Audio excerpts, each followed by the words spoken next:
about that time again. Oh man, it's been too long. Let me jump in here. What's up, folks? Oh my god, this is too small. Hold on. I need to see your face. Hello. Hello, welcome. Hi. Good to see you. I didn't even focus the camera. Am I out of focus? There we go. What is up?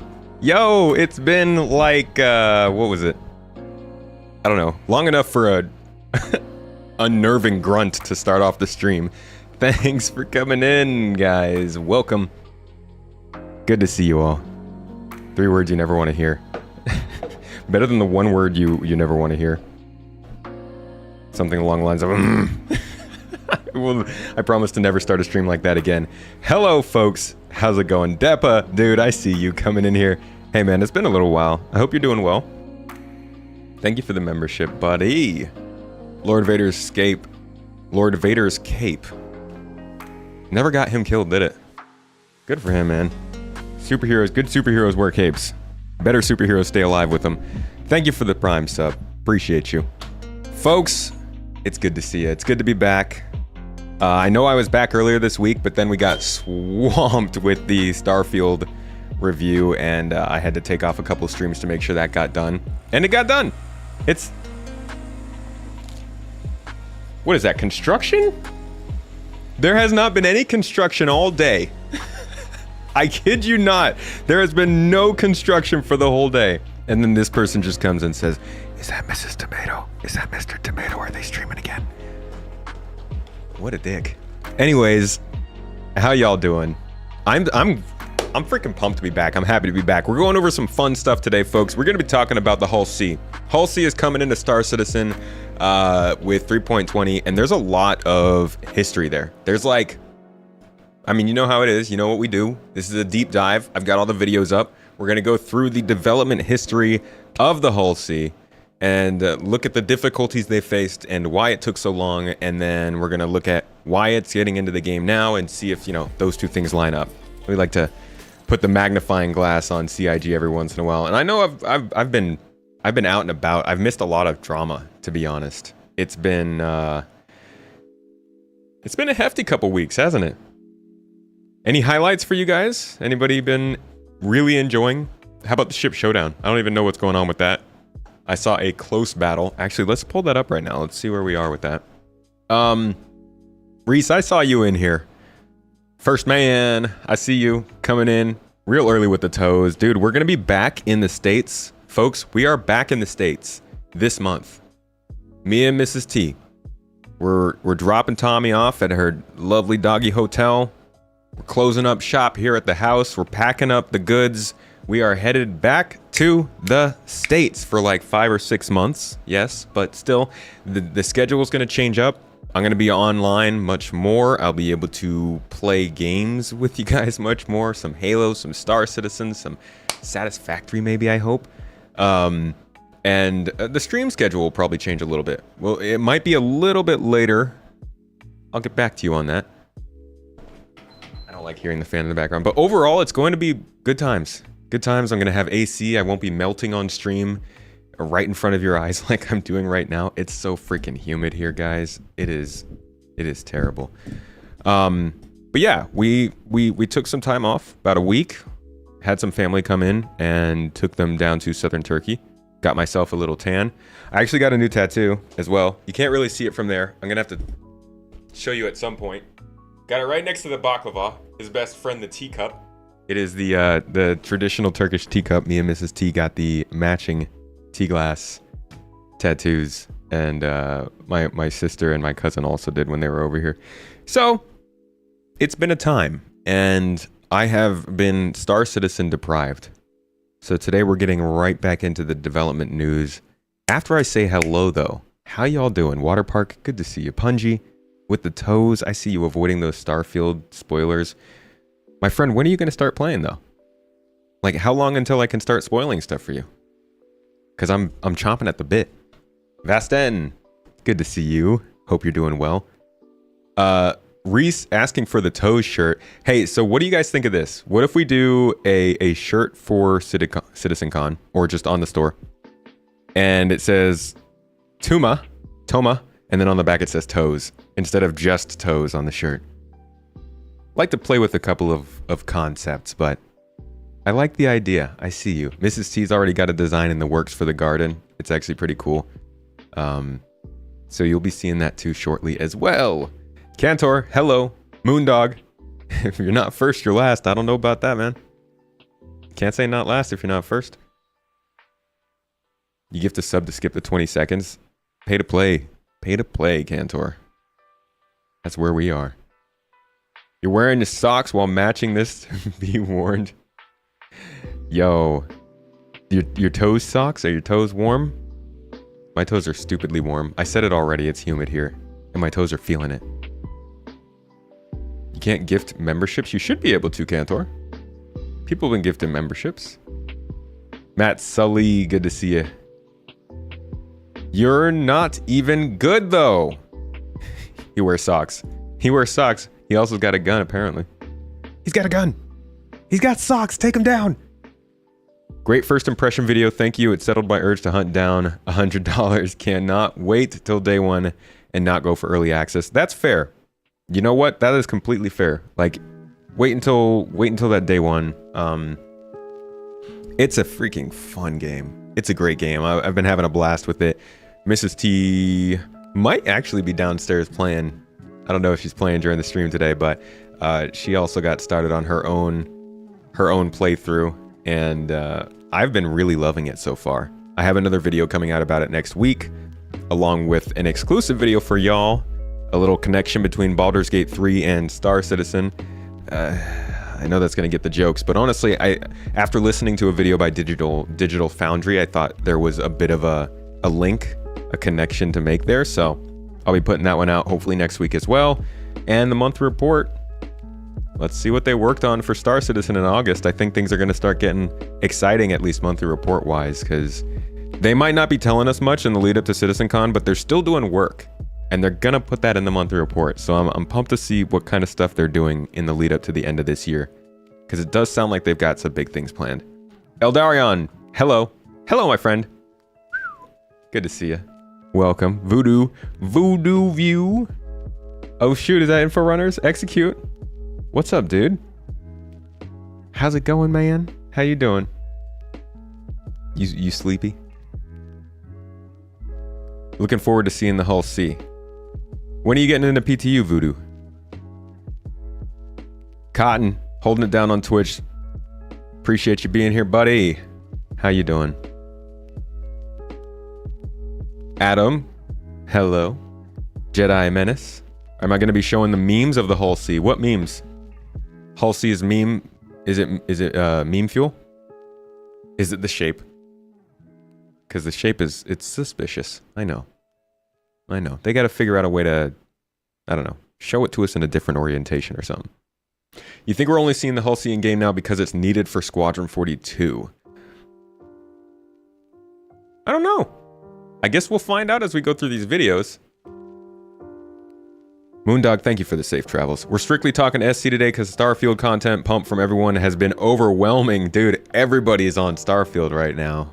I mean, I'm not gonna lie, I can see it in my own video. Like, there are so many different Starfield videos out there that people are not being able to choose which one they want. It's understandable. It's a big game, probably the biggest release of the year. If not Baldur's Gate 3, then this one, and everybody's covering it. So I figured, why don't we jump in and talk a little bit of the old good news? Star Citizen. You're just happy Starfield is not the SC Slayer. Well, yeah, much different. And I've been wanting to say that because people have been coming on my videos for the last couple weeks while I was playing and saying all these things, and I couldn't respond because of the embargo. Somebody was straight up like, nobody's gonna need Star Citizen after Starfield comes out, and I'm like, buddy, if you only knew how wrong you are. Moondog, thanks for the sub, and Terrapin with the pizza fund. Oh, those might be going towards noodles today. Me and Mrs. T are filling the noodles, I think. It's a big nudes day. What about tomatoes? Yeah. 07's toes. What about a GII shirt? That would also be a possibility. I'm a little bit hesitant to do that because I I have been hesitant over the years to do anything related to monetization when it comes to GII, because it's separate from the brand, kind of like it's part of Space Tomato, obviously, but it's a little different, you know. But we do want to come up with something for GII to get to wear around, to slay in. Does it perform well on PC? It does, my friend, it does. The D, the E, and the Orion. The Orion. Think there will be any fixes with Bethesda seeing the mass testing before official launch? Maybe. I'm not gonna lie, it doesn't need too much crazy stuff to get fixed. Been watching YouTube videos for some time now, but this is the first stream you managed to catch. Yo, Gustav! Glad to see you coming through. Welcome. Welcome to the streams where we get way more off topic than my videos do, but I promise there's a couple more laughs in there and plenty of tears. So overall, it's just an emotional time for all of us. You already got your C in the Orion. You just need the Orion in game. To be honest, the Orion's going to be a while, I think. All right, so we got the Elite 8. And we got the Arrow versus the Redeemer, Vulture versus the Terrapin, Corsair versus the Connie, and the 600i versus the Cutter. That's a nice little diverse lineup. So this is the next round, right? This hasn't started yet. Oh, there's a free fly. When did this free fly start? How did I not hear about that? How long has the free fly been going on? Has that been messing with the servers? Hey, Stanco, no problem. Happy to see you here. You just woke up actually downing your hot tea as you watch. Ooh, tea sounds good. Too bad it's too hot for tea right now. Oh, is it just the ships are free to fly? It's not free access to the game? Or is it access to the game? I feel like whenever they say free fly, they mean access. Star Citizen is free to download and play, now through September 7th. I didn't even hear about this.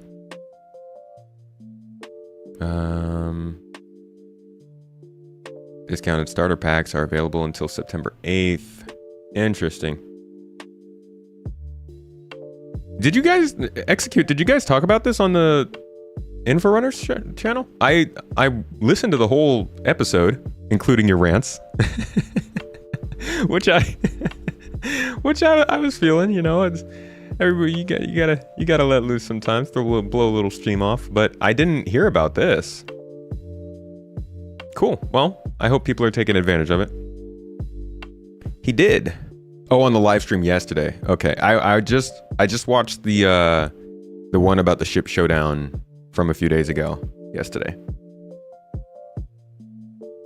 I missed the emails. Honestly, I have missed the emails, man. I've been distracted. By the way, folks, as Mrs. T has mentioned in chat there, we extended our giveaway a couple more days. Supporters, you'll be getting those special codes tomorrow. You'll be able to put those in for extra entries. Obviously, you guys can get entries on Twitch. And there's always the classic, you know, shilling out on any of the social media platforms if you want to get a couple extra goods in there.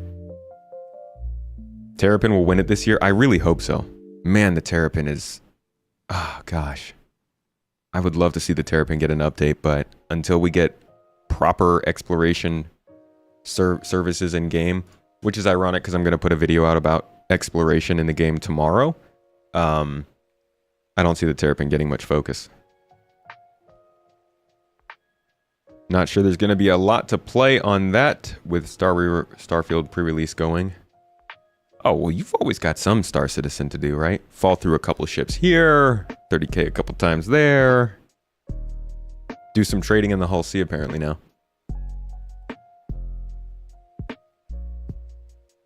They changed it last minute that the free fly was for everybody. Okay. Interesting. I think I hear my niece on her way out here. Our niece is staying with us for now. She might come and say hello once or twice. Cutter can't look good no matter what you do. I kind of like the look of the Cutter. It's got a look to it. I don't know how to describe it other than Cutter. Peak Cutter. Hey man, you're looking pretty Cutter today. Oh, really? You look real good in them cutter colors, buddy. No, I don't know what I'm talking about. Shall we get to the actual topic of the show? Let's do it. I'll get distracted, I'm sure, but we should get right into this. So, let me hit that. And hit that. Okay, my friends. Today, we are taking a look at the Hull C. This is a ship that has taken a good long while. In fact, for those of you who have been around, you probably remember seeing it in an engine all the way back in 2017. Like, this is one of the longest development ships in Star Citizen. Because it got from concept to actually in engine. It didn't take very long. Relatively speaking, it took as long as a normal game might, but in terms of Star Citizen time, it didn't actually take too long to get into the engine. But we didn't get our hands on it for another 6 years after that. So today we're going to look at kind of the problems that they faced, the things that gave them pause, that had them hesitate on bringing them into the game, and we're gonna track their development throughout the years following these YouTube videos to see what is it that made them finally get to bring it to us. So we're going to start it here with this wiki page, but real quick, give me 1 second.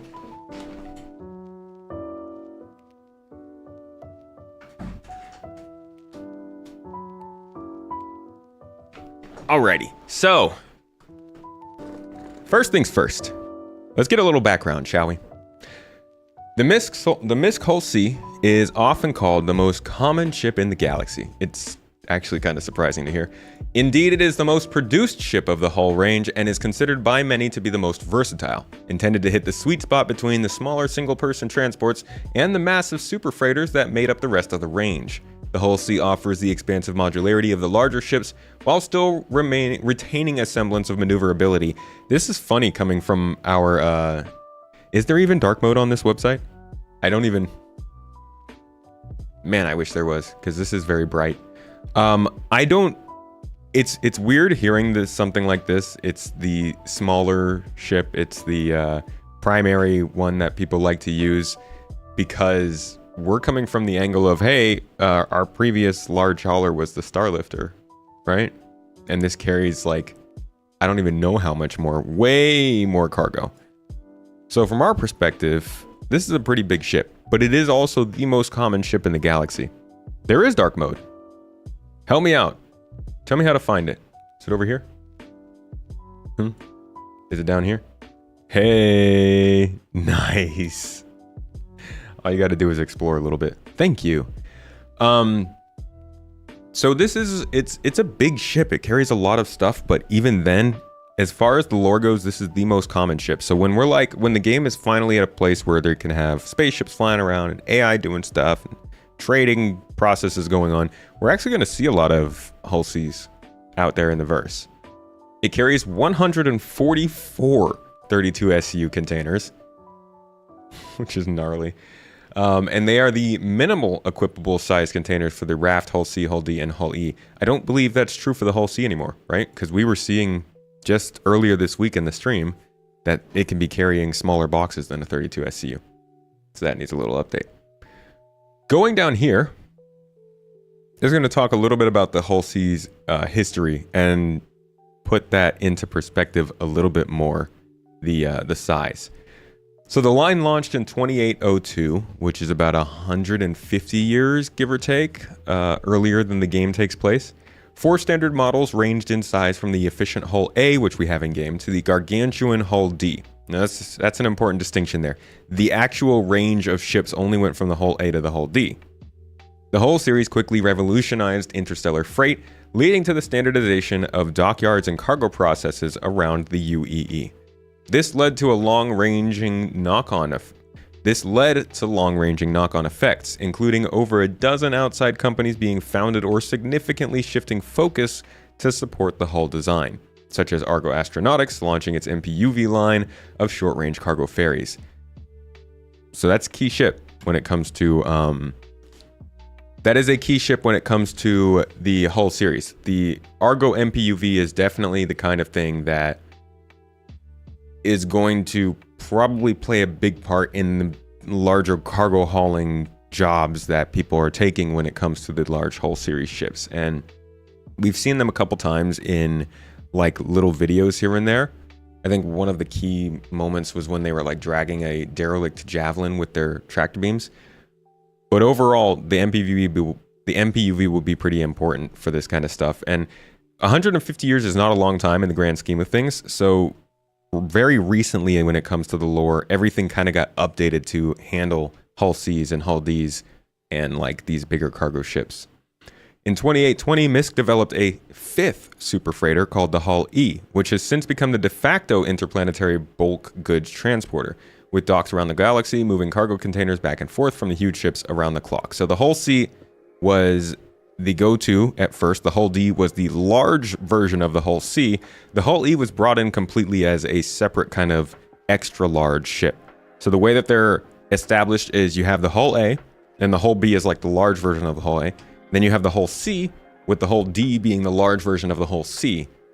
And then you have the Hull B, the Hull E being a standalone kind of thing. And I don't remember where I read it, but the Hull E is meant to have a slightly different design because of that, to be seen as a different sort of ship. Can the Hull carry an MPUV? That's a good question. I think we'll be finding that in this Q&A, which is our next stop. Thank you for that nice segue, Rustbeard. Questions. Seriously need to rewatch your stream. Watch your stream more. You're informative. Thank you. Appreciate you. There's a lot of info about Star Citizen, and it's easy to get inundated with it over the years. So I like to try and share it and make it available to more people.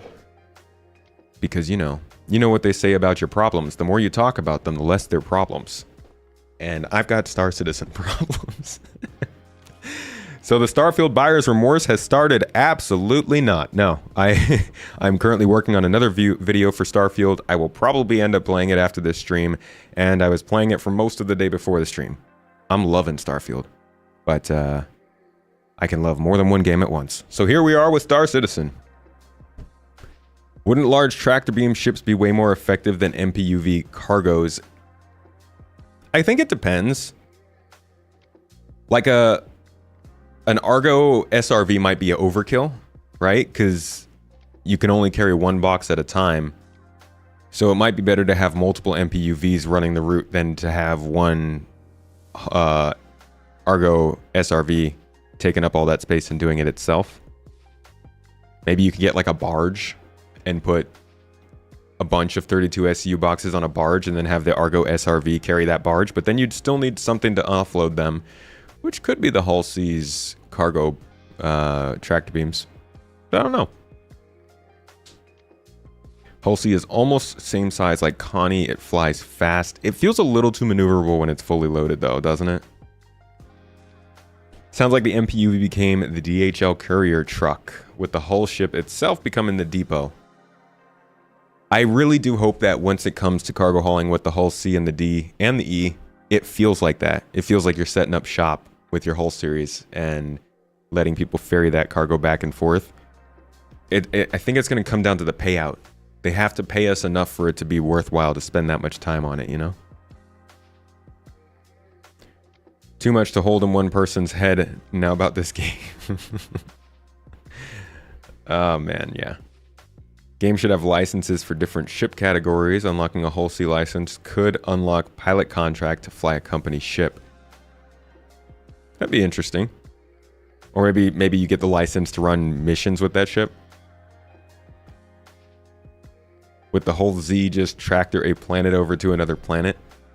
Yeah, let's just do the whole alphabet, please. And in fact, let's jump languages. Jump iconographies. Or what is it called? When you use a different design for your alphabet. Not iconography. I can't remember it. Hull GG. Hull 07s. Anyone else sick of waiting on this game? My friend, most of us. Most of us are sick of waiting on the game. We want to play, you know? We want to have that fun. Calligraphy, thank you, Stanko. You got me. Thank you.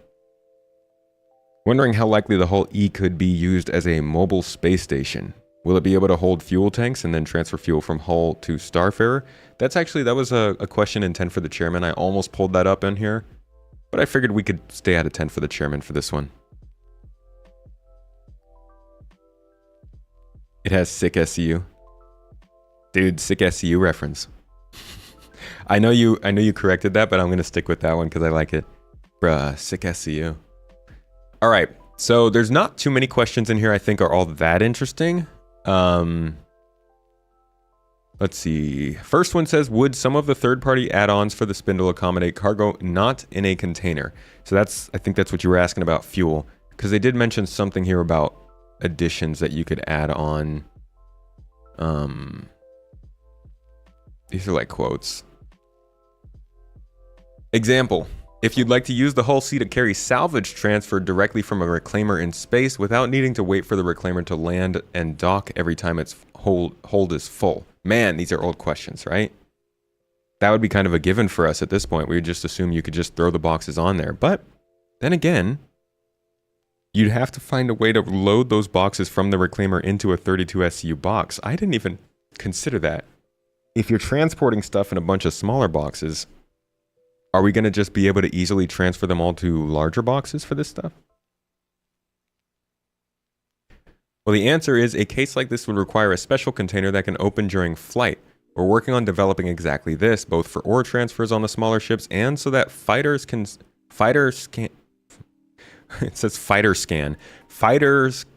be stored and constructed from parts on the larger models. So I think somebody just asked about, who was that said we should have a military variant? Revengex. It sounds like they were talking about fighters being stored, but I don't know if they'd still stick with that. That would be heftily powerful to have a whole E or D as like just a ship transport. Forget your Liberator. Maybe the reclaimer can compact salvage into the size and shape of store all boxes, which can then be ejected and fastened to the Hull C spindle. Huh, fancy that. They answered, in all likelihood, you would need some kind of basket container for actually carrying the salvage. But know that Hull C series is intended to be fully modular in the Star Citizen world. Modular in the Star Citizen world is a little bit of a caveat attached to it, allowing crews to work in tandem with all the other game's other working ships. This is a very old Q&A, 2015. This is all conceptual talk. They hadn't even started like actual game design. So a lot of these answers are probably not going to be super helpful, but we'll continue. Yeah, this was actually a really cool concept, having the stairs be attached to that front landing strut. But you can just see how much the design of ships has changed since this. I mean, this is a 10-year-old concept picture at this point. Walgrit! Hey, dude! Thank you for the welcome back. Welcome back to you, my friend. It's been too long. Too long. Your dog looks like the Andromeda? Like your actual physical dog? Looks like the Connie Andromeda? What's the shape of your dog's head? That's an interesting one. I haven't heard that before. Here's a pour one out for dogs that look like spaceships. Isn't that what the Kraken's for? The Kraken is indeed a carrier, and a lot of people would consider that over a Hull E carrier, but I think like Jay is getting at, the Hull E would be able to carry a lot of small ships. I think the Kraken has, what, like 10 different landing spots, which is already just a ton. That's, I mean, how often are you already going to get 10 spaceships in one place? And then make all of those spaceships agree to go to the same place together. Gonna have to get like NPCs to fly those spaceships, I bet.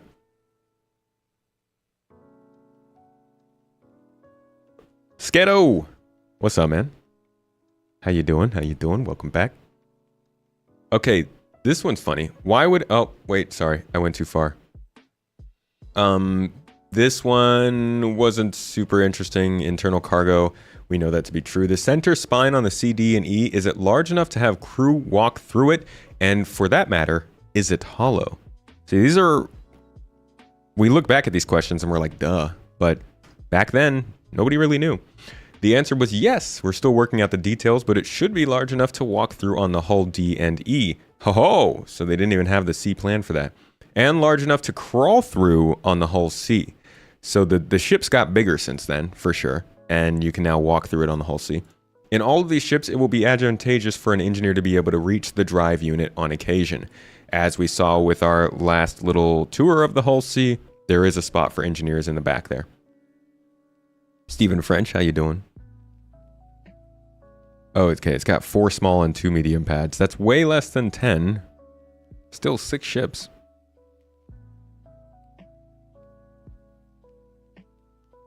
How likely will running a hull C without escort go for the owner? Answer being, this will depend on what you're up against. We expect hull C will make safe sector transit without escort quite handily, and that they will have the speed and weapons to fend off some attacks traveling towards the frontier. So safe sector escort would be like probably Crusader to R-Corp, maybe like Lorville to R-Corp, something like that. Frontier obviously being more like Pyro.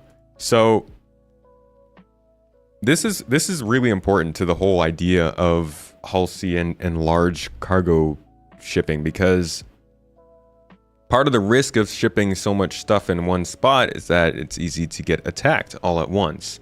And while you can make a ton of profit with a ship like a hull C, there has to be a lot of trade-off in terms of the risk. So there's going to be a lot of balance, I think, that has to go into the whole quantum simulation and the missions that they provide to make sure that running with a ship like this is both interesting, worth your money, and worth your time, but also comes with a lot of the risk and fear of getting attacked. But then it comes down to the pirates to go and exfiltrate 144 32 SU boxes. Like, you're gonna have to set up a whole cargo operation if you're pirating one of these ships. It's pretty wild. Dante Serrano, yo, appreciate you with the super chat on YouTube. Thank you, my friend. Stick around, this is only going to get more interesting. Hope you're enjoying, though. What's up, Badu Josh? All the way from Nigeria. 07's buddy, how you doing? How is it over there? How y'all doing? How many Furies can we cram on a hull C? And will it even stick to the cargo grid in live PU? Has anybody discovered if it does in the PTU yet?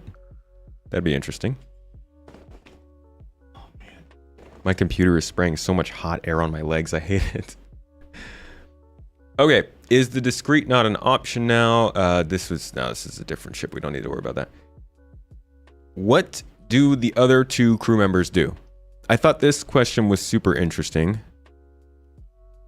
Because it says there are 4 crew, so they didn't ask what the other 3 members do, but let's read what the answer is anyways. Additional crew members on this ship.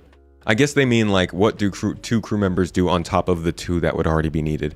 The answer being additional crew members will run the turret, navigation, scanners, repair team, or whatever the captain assigns them through the multi-crew seat system. One thing to remember is that we build our ships as they should work in the game, even if some of that isn't as exciting for gameplay. An argument a lot of people have. That there's too much in this game that won't necessarily be fun. It'll just be immersive or simulative. In the Star Citizen universe, it makes sense for large transports to have crews that trade off the pilot seat during long duration runs.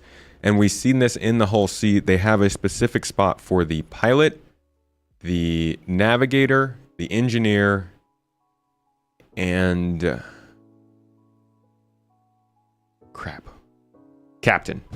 So there's 4 spots, right? But you also have probably need for 5 people. If you want to have 2 engineers, a pilot, a captain, that's 4 already. You might want to have 1 or 2 extra people for turrets if you're going to be flying through dangerous territory. So they have recommended crew sizes, but I think this will be a a number that you assume or consider for each different run. Maintenance and repair is your jam. You're going to love the engineering gameplay coming to this game. Oh my god, it's looking good. It's looking good, but it's also like the Hull C, taking forever.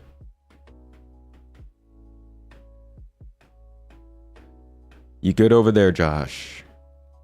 Good to hear. Does the other seats actually do stuff, or is it just all in the pilot seat at the moment? There's no differentiation between it right now. Should be like logistics in real life. Hull C take cargo to a space station, then distributes to smaller ships like the Taurus to take down the gravity well to the planets for more profit. Exactly. And that is part of that idea of not being able to land when you have all this cargo on board. You know? You should... Wow, and this looks... Even the way the boxes are configured in this picture are different from how it is. But you should be able to... You should have to do what you're saying. Distribute that power, or distribute that... cargo from the cargo deck space station down to the different places on the planet. So that is all the reading I've got for you guys today. Luckily, we don't have to do much reading. We like videos more. Now we're going to take a look at our earliest update that I know of on the ship itself. This is a solid, what, like 10 minutes, 8 minutes? Yeah, it's like a... like 7-8 minutes of just information on the MISC Hull C back in 2017, what they were considering and what they had planned for this big cargo ship. Let's listen in. Series as a whole is a really interesting challenge. We decided to start with the Hull C because it's the middle ground. Upgrade our whole fleet footage. So the LC is a cargo ship that we sold a long time ago. This is a ship that looks relatively simple from the exterior, but that is a ship that is collapsing on itself and can deploy as well, that is supposed to land and support a lot of cargo. When it's in its cargo mode, it basically has long struts that can fold out, and the ship basically doubles in size. So these basically fold out like a fan. And you can fit a ton of cargo on there as you're flying along. The only downside to that is the fact you can't land when the struts are out, obviously, because there's 4 of them, and you'd need, like... I can't help but notice all the roads in the background of this picture. Just makes it just like... kind of reminds me of like Nevada. The areas connecting Los Angeles to Las Vegas look a lot like this. Just long roads going through the desert. Which, and you know, obviously a lot of other places on Earth, but makes me think of road trips. Wondered to myself, why y'all driving? Get a spaceship. Ridiculously long landing gear otherwise. If you have some cargo and want to connect to a station, at some point it will be possible to connect with a docking collar. You can take containers from a station, from planets as well, obviously, and then you can go to different parts of the galaxy or of the solar system to sell your stuff. The issue with this ship is that at first when we sold it, we've shown some animation of it collapsing on itself.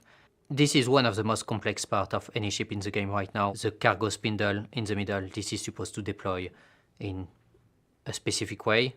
We're going to be hearing about that in almost every video that talks about this ship. That transformation of the cargo spindle, the folding out, the physics grids, all that was ridiculously difficult for them to get working. Actually, the person who finished up the design of this ship spent like 3 years, the last 3 years, working with different teams to try and get this model to work in game. Really complicated ship. It presented its subset of challenges of, really, we've got this moving ship that can kind of move on itself, right? So we've never done that before, so that's kind of kicked off a whole sprint to obviously kind of make that possible. You have to move vis areas, you have to move lighting, you have to move collision dynamically in the ship. So that's incredibly challenging to do, but it's going to serve its purpose because then that's enabled us to do stuff on the Pioneer, which we wanted to do, right? So we're always thinking about this stuff as we're doing it. We're not doing it just for one. For those who don't know, the Pioneer is a ship that builds outposts. We haven't really heard about that much since then. Probably a good thing, because they just shouldn't bring that up until they're ready to start letting us build ships. Frasier, hello. How's it going? Good to see you. We definitely need a Will It Fit 32 SCU edition. Can you get a 32 SCU box into a Cutlass Black? Maybe if you blow off the top of the ship. Also, yes, they always have some good clothes, some good merch going on in these videos. One ship, does that make sense? We have what we call physics read. Until now, we never had interior physics reads that were moving into each other. With this animation, it meant that everything was going inside and there was only the room for 2 people at the front of the ship and nothing else at all. So we had some room at least to have like some beds and some place to live, some place to go outside, but also some place to put the components. Like if you have some mechanical issue in space, you can still work on the engine, work on the gravity generator and other parts like this. Once this was done, obviously the ship got bigger, and once the ship got bigger, we had to ask ourselves some questions like, do we put some stairs like we planned at the start? Do we put a lift? Do we put different parts? And so we tried different layout. Most importantly, we had to make a layout that will work for other ships in the series. On top of that, this is a cargo ship. This is a space truck, basically. It's not a ship that you can really defend yourself with. You have some remote turrets, you have some guns at the front, but you need to plan an escort to go through the universe without any issues. That is like the ultimate test. Take this thing into Arena Commander. Dogfighting with the Hull C. If you can do that, you are leading security division in GII. Oh man, it's a good Friday. Thank you for asking. It's kicked back. I'm feeling much better. I got my Starfield review out, so I have a little bit more time. We can get back to talking about some development news, and yeah, we're headed back to the States soon. Y'all excited? What role in Squadron 42 will the Hull C have?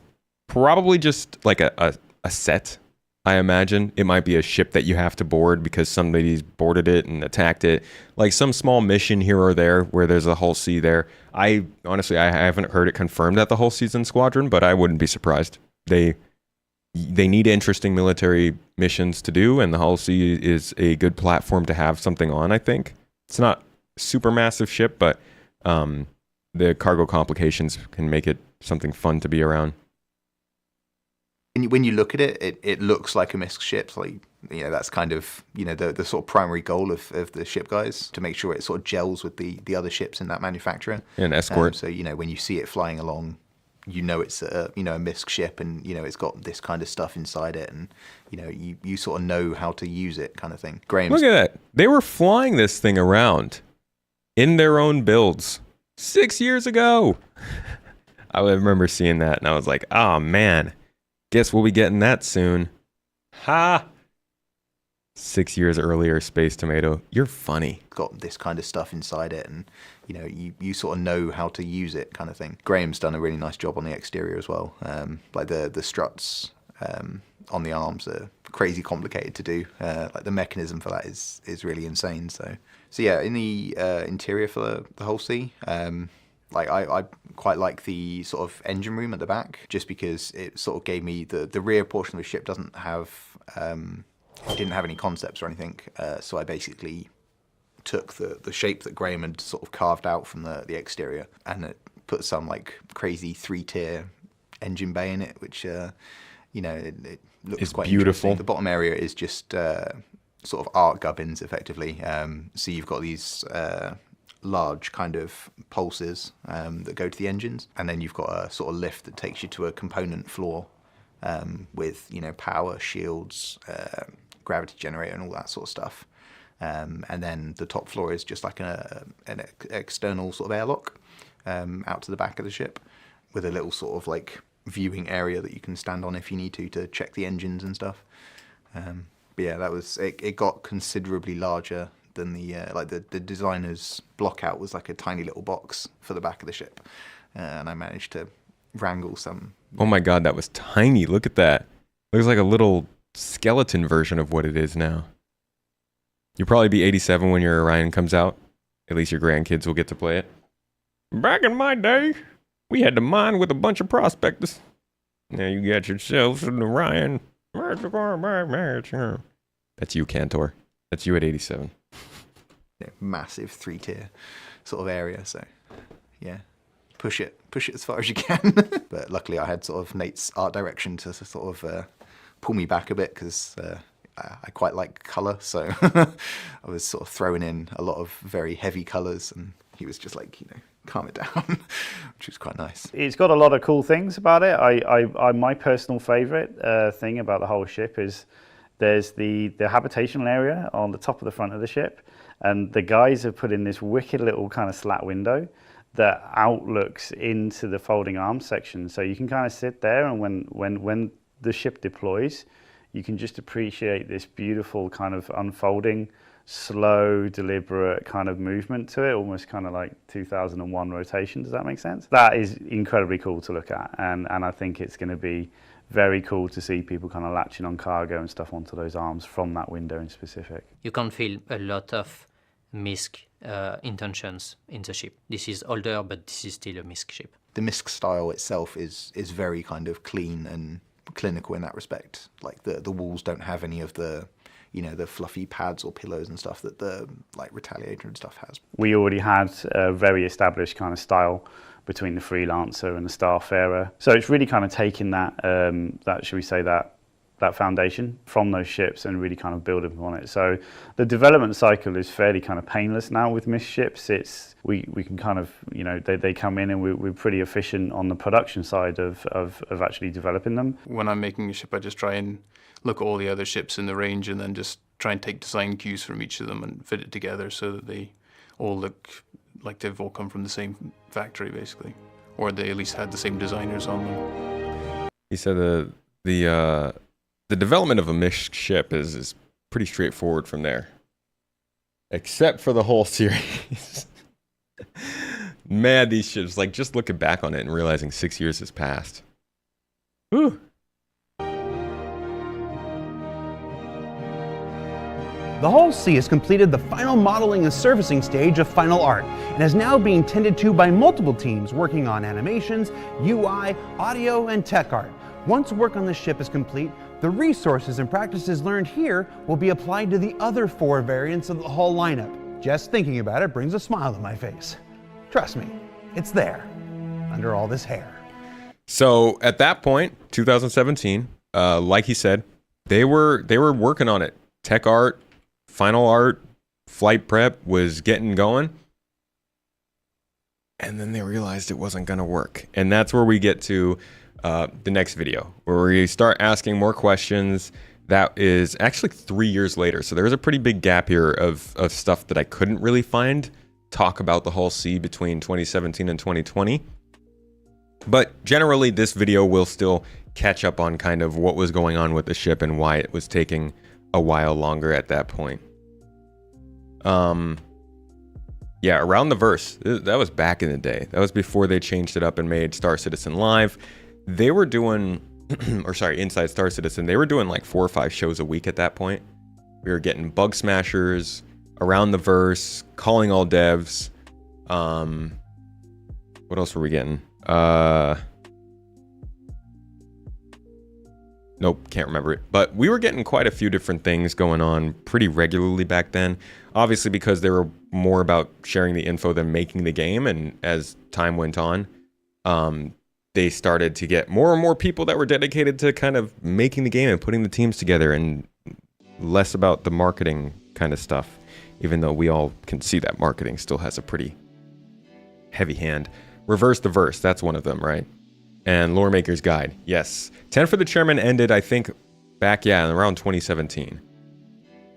That one ended pretty early, probably for the best. 10 for the Chairman was a hefty tool for scope creep. Don't apologize to me if you can't get into Starfield. Not every game is for everybody. That's completely fine. All right, so Calling All Devs, listen to a couple questions between Disco and John Crew talking about the Hull C, difficulties they were running into at that time, and what they were trying to do to fix them. Lastly, our last ship feature-related question has That's to do quiet. with the Hull C. We know that work was paused on it some time ago because it was waiting for other ship-related tech like the expandable, collapsible physics grids. I look at the ship-to-station docking and I see similarities there. Are we getting closer to making this thing a reality? We are. Like I say, the ship-to-station docking required animatable and multiple physics grids, which is what the Hull C requires. So we now have those. So that's one thing ticked off the list of Hull C dependencies. We still have a few more that we need to solve before we can release the ship, but we are able to actually progress internally now a bit more with it. Okay. So we need the ability for rooms to scale like physics areas, because now you can have gravity in that central spine, but there'll be no air. So it's sort of equally as problematic for release. Okay. And that also will help all the level designers and the vehicle designers, because we want to unify the way all the rooms and shapes are made in the engine. At the moment, they're all sort of individual shapes. So design has to go in and mark up a room for the air. An audio design has to go in and mark up a room for the audio volume.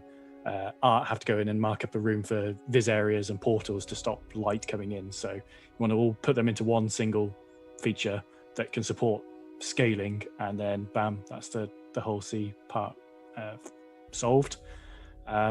The two other bits needed are a way to nicely trigger state machines on vehicles. So we sort of fudge it together at the moment by tying state changes into landing gear deployments. We need to split that out. That's scheduled for one of the vehicle teams. And then the last one is really the cargo system. It obviously carries thousands of units of cargo, and we only supply cargo in one SEU boxes at the moment. And that system needs to support not doing that. It needs to go, right, you've bought 4,000 units of Laranite, and here's 100 big boxes of it, or because it will just cripple server performance. We've seen what happens when people go wild with Picos. This would be a whole lot worse than that. And it's one of those things where the upcoming cargo decks in 3.11, while not the functionality it's in 3.11, but the cargo decks themselves are a platform for additional features, and where those will tie into being able to offload things like the Hull C and maybe even load them up to begin with. So, they're the perfectly designed places for that, because you don't want to take your Hull C. Well, you can't land with the cargo out, so there's very little point taking it down to the surface to land, but you will need to drop these off at orbital stations. Right. So a lot of good progress being made. It's exciting to hear. It's exciting to hear about things like the physicalized armor and the armor penetration and the SDF shields and the two different versions of ship docking. All in active development. We hear so often about dependencies, and this has to wait for this. But to know that these things are actually in active motion now. The HUD styling for Aegis, another big thing. It's another big part of making these ships feel different and unique and bespoke. Lots of exciting stuff. Okay, so that was kind of the info on the Hull C there. So he mentioned that they needed to do, let's see, what was it? They needed to do the collapsing physics grids, keeping that central area able to have oxygen and gravity and not get mixed up with the cargo areas on the outside of it. They got that check done. That was like the last big thing I think they came up with just now over the summer, over this last year or so. He mentioned that they needed to have the right size cargo boxes working as well, which again is something that has come in with 3.20 or was in testing in 3.20 PTU. And what was the last thing he said? Here's 100 big boxes of it. That was the last thing. What was before that? Cargo system. It obviously carries thousands of units of cargo, and we only supply cargo in one SEU boxes at the moment. The two other bits needed are a way to nicely trigger state machines on vehicles. Right. So being able to change the state of a ship at the press of a button. And we've seen that. The magical K button. First they started to disconnect. Sorry, that was it's not a very pleasing place to pause. First, we needed to be able to disconnect the landing gear from the state of the ship, which they got that, I think it was maybe last year or the year before.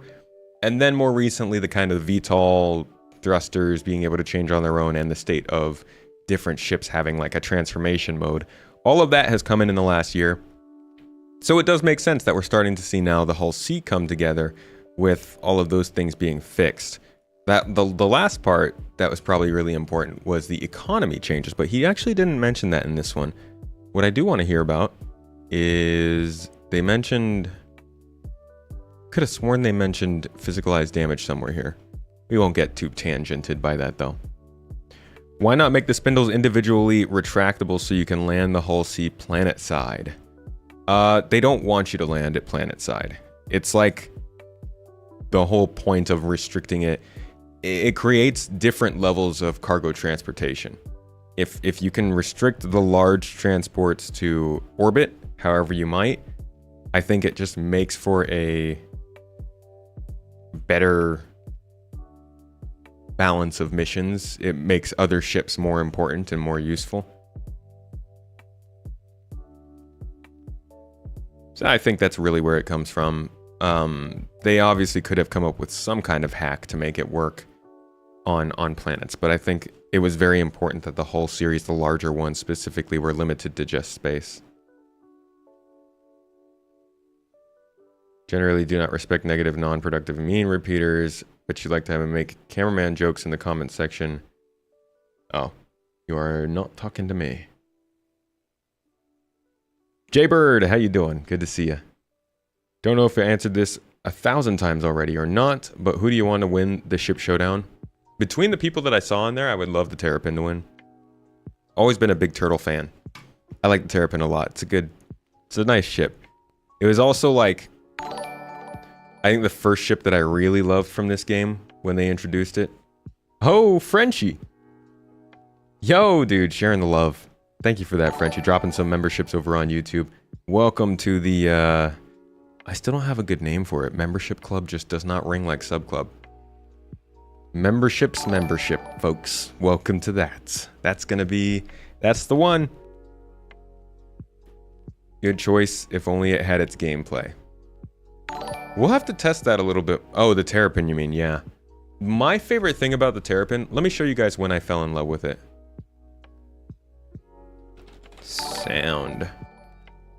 I hope I'm going to be able to find it. It's pretty old. Is this it? This is it. This was what made me fall in love with the ship. Very simple stuff. It's really not like a huge deal.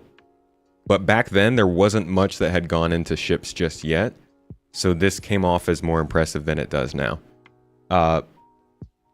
Frenchie, thank you for the super chat as well on YouTube. Give a like to the stream. We appreciate that. Helps us out a ton. YouTube has made all this possible over the last several years.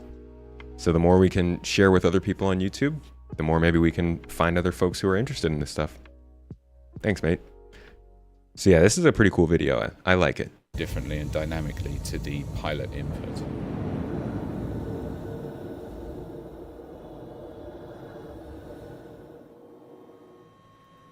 This is a rather subtle layer that sits in the background and plays counterpoint to some of the more energetic layers. So while those bigger, more robust layers will kind of rise in pitch and volume when the ship is exerting itself, this one kind of falls in pitch and sounds a bit sort of thinner and less energetic.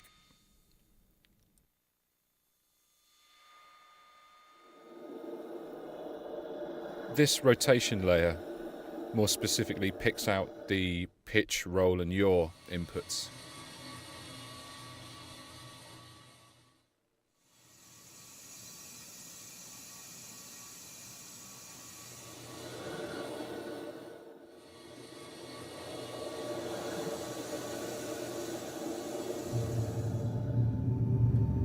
This one's a bit more general. It's tied to the numbers coming from the amount of thrust that's happening. So this is kind of describing what the thrusters are doing mainly.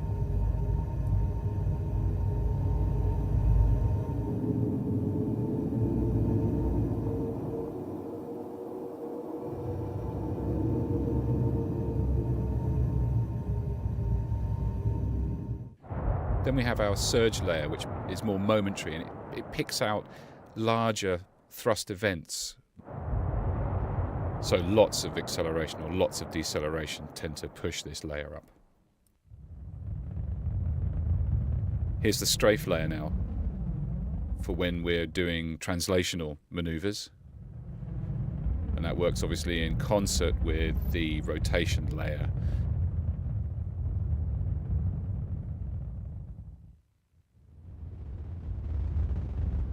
It also emphasizes the deceleration maneuver as well. This induction layer describes the energy of the thrusters, exciting resonant properties of the space frame. And this, as a general concept, is something we're looking to expand upon in Star Citizen much, much more in the future and beyond spaceships as well. So here it all is in concert, and hopefully you can pick out all of those component parts that we've heard in isolation before. Thanks for watching.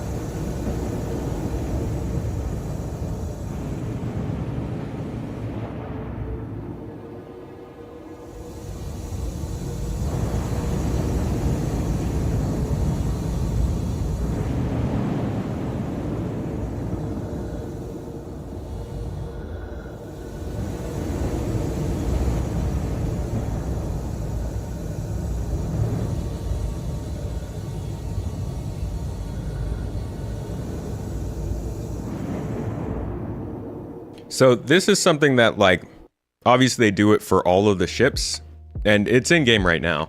But back when they showed this, this was the first time I had ever seen something like this for the spaceships. I didn't realize how in-depth the sounds had gone, and that combined with the introduction of the Terrapin, which is a really cool concept, and the design overall just got me. I mean, this like really appealed to me when it came to the idea of being in a living ship that is different from other ships in both design and size and sound and the specific goals they were made for. Like, this stuff really spoke to me.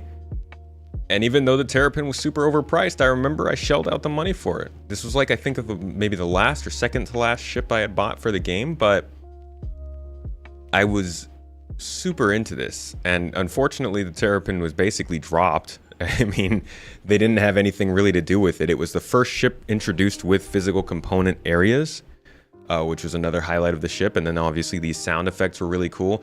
And I was all for it, but ultimately, you know, it stagnated for a while. It's still waiting for its gameplay.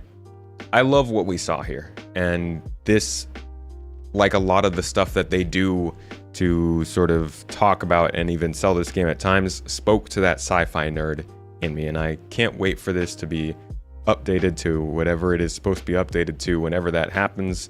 But like many of the other things in the game, we got to wait for that. And that's how I fell in love with the Terrapin. You like to use the Terrapin as a scout for Quant and sell the location to miners? Yeah, I love that we can kind of do that now. Cannot wait until the game has the systems in place for that ourselves. Did the new sound update come in 3.20? I don't know. I actually haven't watched Inside Star Citizen from yesterday. I heard it was about sound. Maybe we could have a little look through of that after this talk.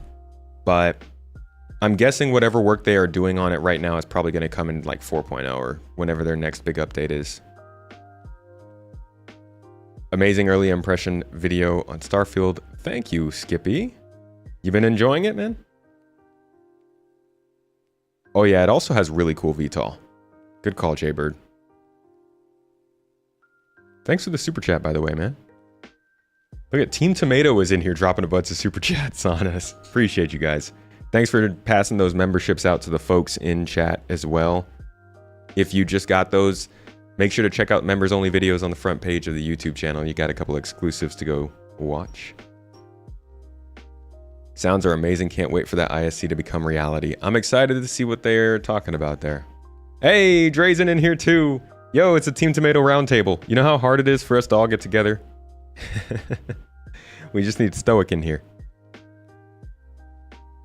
All right, so here is another update on the Hull series. This one actually includes a little look at the Hull A, because that was the next ship that was coming out at the time. This is summer of 2021, so another chance for them to talk a little bit about what they're doing with the Hull C, but this is after they've already acknowledged the problems they're running into, the things they need to get done, and I believe this is at the time when they have started to tackle those problems, and they're seeing docking working, they're seeing the Hull A coming in, they're realizing that these problems are getting solved, so they started to go back and update the Hull C again. Remember, we saw it in engine, we saw all that design stuff. Clearly they had done a lot of the artwork in 2017 and 2018, but they needed to go back and update it again. So here's where they start, leading off with the Hull A. Gray Box, let's go back to White Box, where I'm proud to announce work has begun on building out the Hull A. entry-level variant of the famed Hull C from Musashi Industrial and Starflight Concern. Now in Whitebox phase, this process began by importing the recently revised 3D concept mesh into Engine and ensuring that it itself is functional. Now you might be saying, recently revised concept? Yeah, some minor changes had to be made because player and ship metrics have evolved quite a bit since it was first introduced, and important studies have shown players like to fit inside their spaceships. On the inside, in its collapsed state, it's looking very similar to the size of the Prospector players are already familiar with, complete with a cockpit in front, a component area just behind, an airlock, and then habitation in the rear of the front half. And as Whitebox work continues, the team will be evaluating space for the various components, as well as a potential reduction in CST. That's cockpit struck thickness, a malady that can strike any MISC or RSI ship at a moment's notice. And one Origin ship. But we fixed that. There's also a re-examination of bathroom space going on, as AI NPC passengers need just a little more room to do things than players. Yeah. Eventually, pooping AI will be on the roadmap.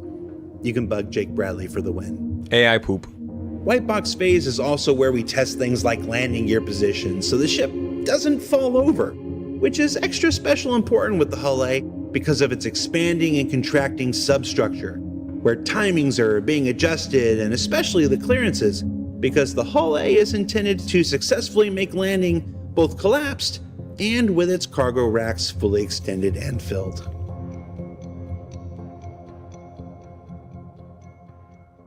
And then? But Disco, what about my Hull C? Yeah. Well, the team has also brought the original beast out of the mothballs it's been sitting in for a while and begun to update it to modern vehicle art standards, including an updated thruster trim sheet.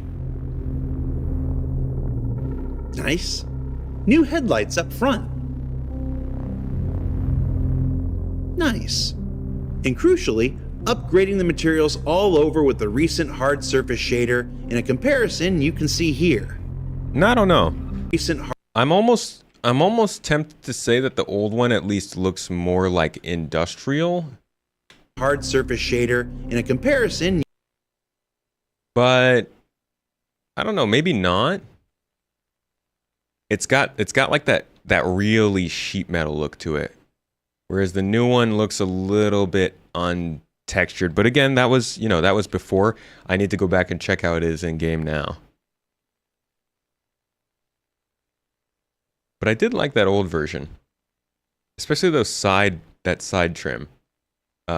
Looked pretty cool.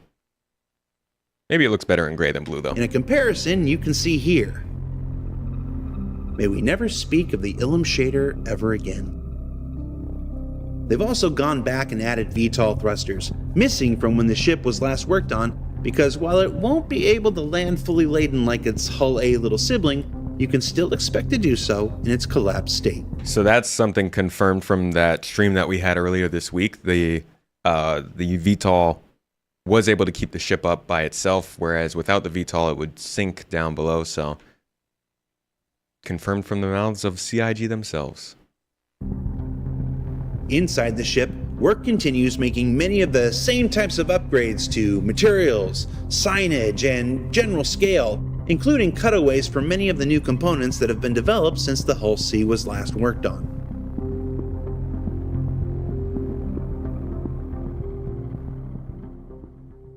Finally, cool. Olisar is moving. All right, so that was the end of that Hull C update. And we are on to... this was during a video about the Odyssey, which, gosh, I can't wait for the Odyssey. How about we take a little bit of a look at the Odyssey before we start with the Hull C here. More of an update, though, on the Hull C, headed towards production, final art, and all that jazz. Let's listen in. Hello. The natural competitor to the Odyssey is the carrot. In my mind, it's a carrot killer. God, look at that thing. Oh, it looks so good. I wasn't crazy about this ship at first, but it really grew on me, and I get so much like just Prometheus vibe from it. Also, I'm pretty sure we were just about to hear him say carrot killer. That is such a cursed phrase. The natural competitor to the Odyssey is the carrot. In my mind, it's a carrot killer. What you can do with it is pretty impressive. It's kind of the multi-tool of the spaceship world. It just gives you almost ultimate flexibility on how you want to play. The MISC Odyssey is the ultimate exploration ship. The MISC Until the next exploration ship comes out. Odyssey is the first offering from the storied manufacturer in quite some time, and they seem intent on bursting back into the scene with a massive impact that is sure to make Carrack owners look twice. And while that wraps up our multi-week coverage of the new ships and vehicles of this year's Intergalactic Aerospace Expo, let's go ahead and take a look into the future with a special vehicle-themed sprint report.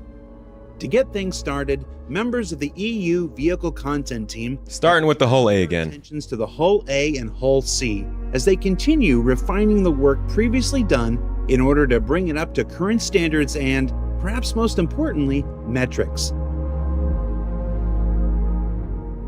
Now, if you've been following the project for some time, you'll know we learn with each and every ship we make, and it's essential to take those lessons forward so they can inform each and every ship yet to come.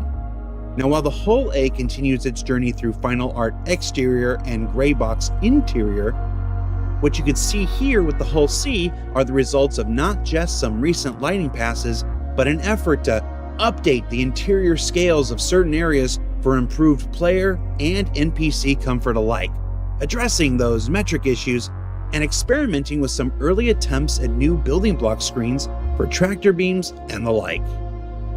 And speaking of tractor beams, the Vehicle Content Team has begun building the size 1, 2, and 3 tractor beams that can be equipped to a variety of vehicles, bringing with it some long-awaited functionality to ships like the 300 seen here, the Caterpillar, and more. Minor updates are... Man, I cannot wait for tractor beams to come into the game. There are supposed to be a few on the Hull C as well. And that wasn't a huge update on the Hull C there, just some art assets and stuff, but they were continuing along with it. Ooh, bless me. The rework of the 600i EX will also make it a carrot killer. I hope not. I need carrots for my salads. Do I think Starfield has put a boot up CIG's butt? Or are they just happy to take money for those curious from the new game? I don't think it's like... I don't think so. I don't think that a game like that really does much to change Star Citizen's outlook long term.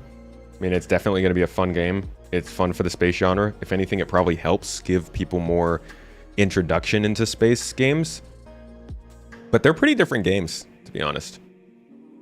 And I think actually a lot of what Starfield is successful for shows kind of how hard it is to make a game like Star Citizen, just from going throughout the review process and seeing the different places that they had to kind of cut back in that game versus where they could expand on some of the stuff. You can tell that obviously no matter what you're making, you have to make sacrifices in some places to make certain things better. And they had to do that.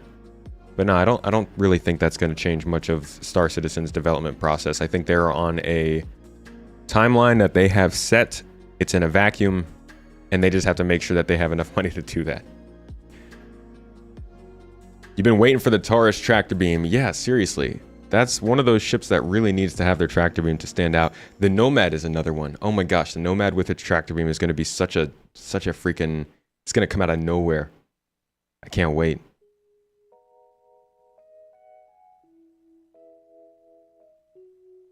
Keep the change.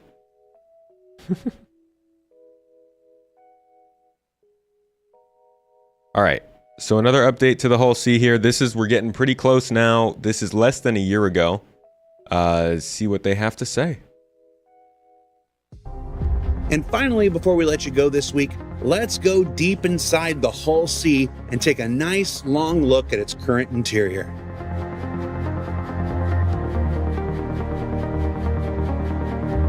Be honest, there weren't that many Folks who have changes followed between all along these with the videos. development history of the Hull C will already know that it began its journey through the ship pipeline quite some time ago, before it was eventually moved to the backlog until much needed technologies could be built.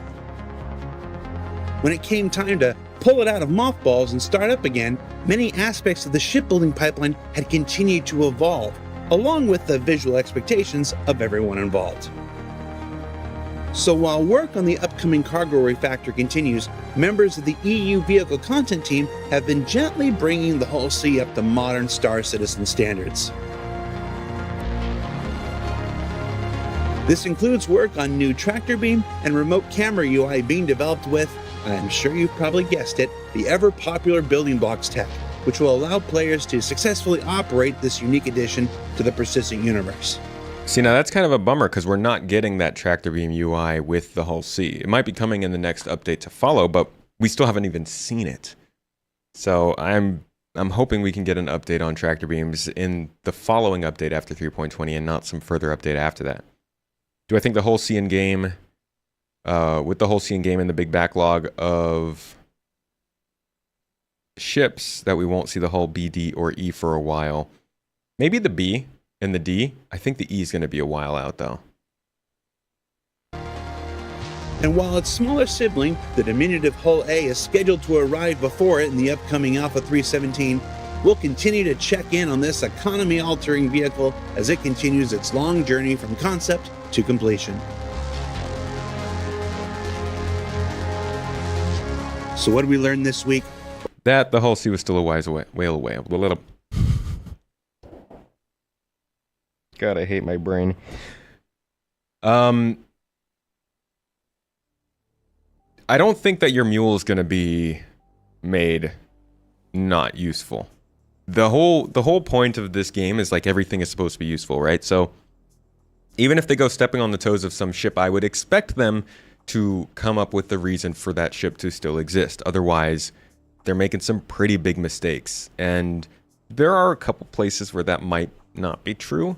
That some ships might just be better for NPC use or for set pieces like the Cutlass Steel.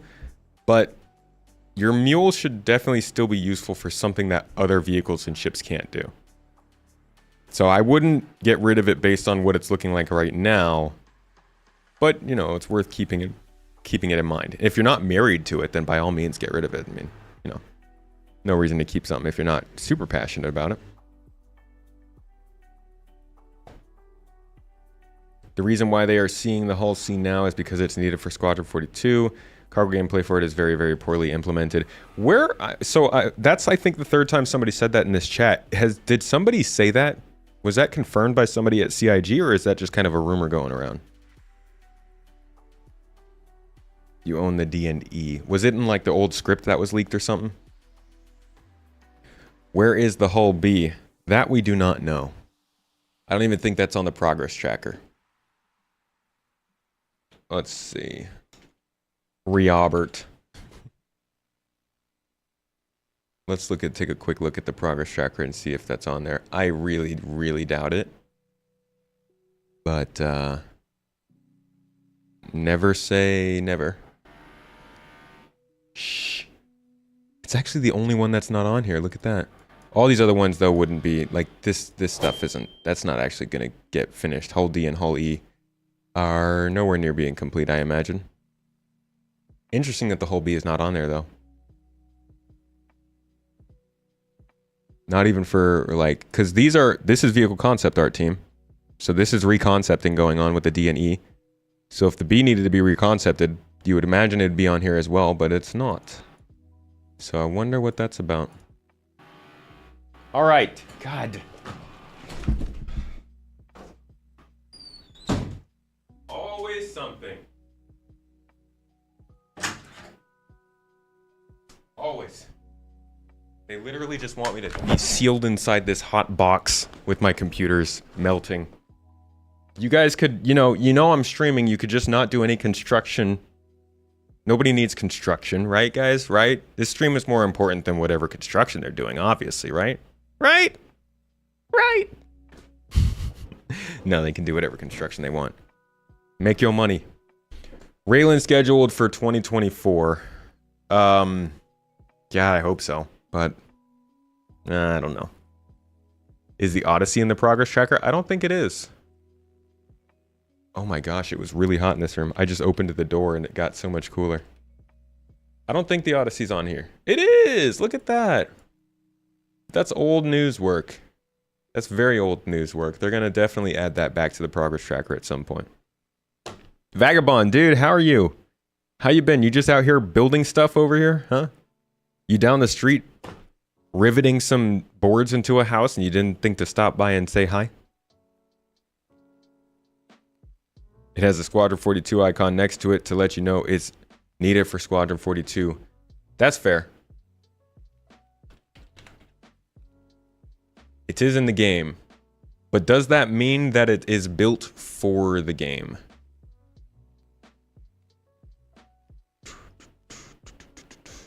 Because what we've discovered throughout this whole stream is that all of the problems that they were saying they were running into back here, they completed. So I'm not convinced that they only completed it because of Squadron 42.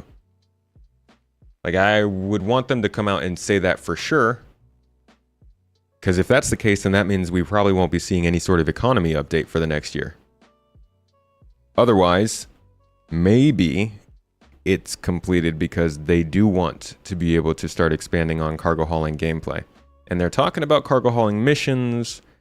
They're talking about making more use of the cargo decks. So that is a very definitive statement, you know? Time to start unreasonable rumors. Hull B canceled from the game. Hull B has just been dropped completely. No longer in the game. Sorry, folks. You heard it here first. Sir Butticus. Berticus, sorry. Butticus. You weren't really hearing the construction? Oh, well, lucky you. The WAP. Yo, thank you for the raid. My friend, appreciate you. Welcome in, folks. Welcome in, welcome in. How you doing? Can we get a little shout out for them? They are thinking Pyro. It's a place where players have more say in what's going to be available for trade. You think the MISC Odyssey will be available at Citizencon? Oh, wouldn't that be a big surprise? Looking at mining missions. The ones we still haven't gotten. Yeah, I hear you there. They are taking a while with the mining missions, which we're kind of considering supposed to be in 3.20 and are now not.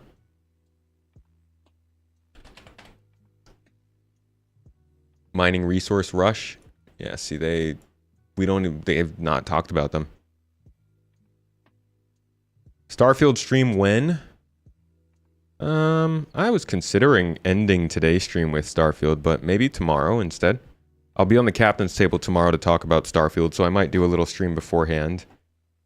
And we can have a looky look at some exploration gameplay before jumping in there. Galactic Logistics about to wake up and get big with the Hull C. Has anybody gone in game and actually tried trading with the Hull C?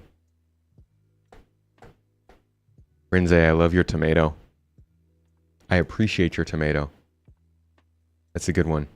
Whoever's tomato that is, tell them they picked that's a good emote. I want it. I want to take it.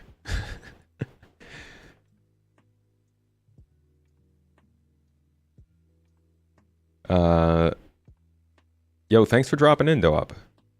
Wanted to say hi and thanks for getting me hyped on SC again. Hey, no problem. Thanks for bouncing the hype back at me. I don't get hyped on my own, folks. I don't sit in a room and just, yeah, Star Citizen. I need partners in crime.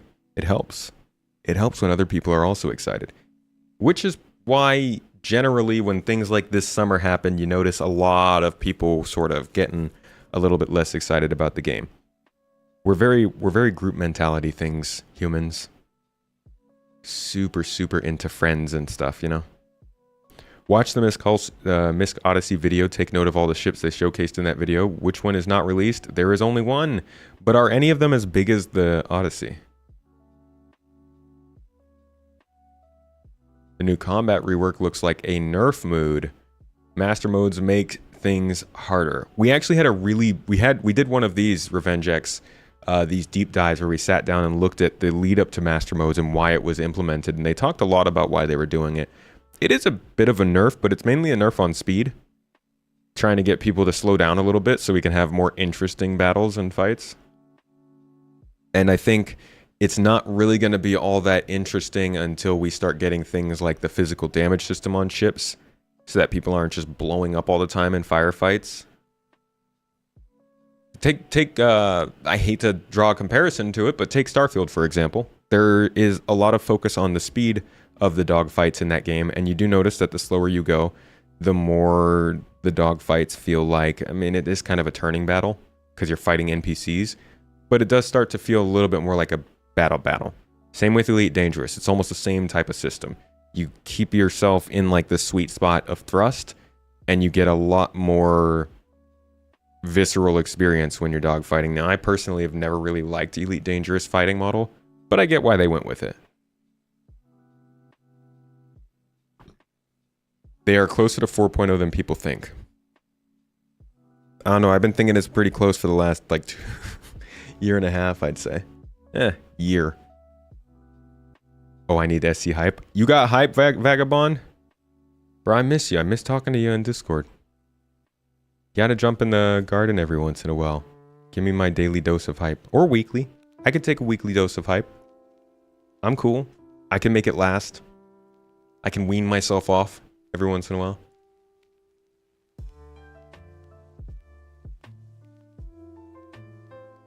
Maybe it's a squadron thing needed for that game. Master modes, definitely. Yeah. That is one of those things that they needed to get working for squadron. I mean, they even said that. That's something they came out and clarified to us. Hey, we got master modes working for Squadron 42. We're going to move it over to Star Citizen as well. The Hull C stutter. That sounds like a dance. I think at Citizencon we need to make a dance called the Hull C stutter. The stutter step. Do the Hull C. Do the Hull C. Is that just expanding and contracting? Oh god, I'm an idiot. I'm sorry. That was really dumb. They need to improve missiles when they just fly circles around you. It's immersion breaking. No. Those are intimidation missiles. They're meant to fly circles around you. They make you terrified of what's coming next so you don't pay attention to the person sneaking on board your ship. You don't need the hype needs me. Did I see Mike's react on the Chinese bar citizen panel? I have not. Squadron 42 win. Don't ask me. I'm never going to say an answer to that. Not until that game is basically already downloading and going out to reviewers will I say it's coming. Alright, I might say it's coming when they announce it, but I'll say it with a lot of caveats. Promises. Do I feel like the data heist is getting close? It feels close to you. I mean, I assume it's in the next update after 320, right? They showed it off in the summer. They're not super keen to show things off more than a couple quarters out now. That being said, all of this work on server meshing and persistence has been kind of throwing them off. Not to say they were super on point before, but you get what I mean.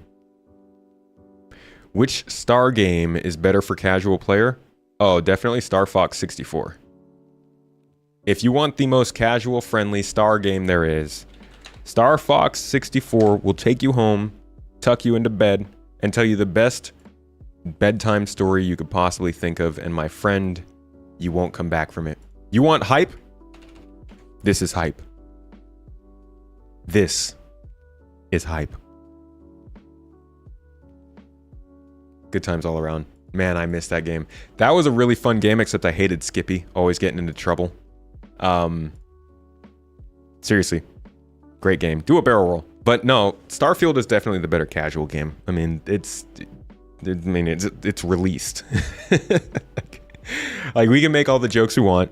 They're all memes, they're all jokes, yada yada yada, but like, Starfield is a released game. You can just go on your Xbox, download Game Pass, and play it. It's, if my 15-year-old cousin wants to play a space game, I'm not gonna walk them through playing Star Citizen right now, you know? Yeah, it's Space Dad friendly. Star Citizen is the more impressive game in terms of like the functionality and the features, but Starfield is a more complete and easy to play game. On top of that, as a casual player, you can fast travel literally everywhere. And you know, a lot of people who are looking for RPGs aren't going to want to put up with space flight, so have a ball. But if you're a big space fan, I'd say try both out. He swears a lot on that video. 3.20 is for Citizencon for sure. You think they're going to hold it all the way till October? I think that would actually fall in line a little bit with my prediction earlier this year. I forgot what I said I thought was going to be. I think I said something like 3.20 for Citizencon, 3.20.3 in November, and then and then a possible 4.0 Evocati by the end of the year. But who knows? Most anticipated feature or ship to hopefully make it into SC at some point. Definitely data running is the most interesting, I think. Engineering is pretty big, but data running is something that I have not seen done in a game, at least successfully. All those childhood memories. Star Fox. Ooh, Star Fox. You followed Star Citizen for a long time, just like me. You feel strongly the MISC Odyssey is the next big ship. It's close to release, and it's their planned moneymaker to close out the year.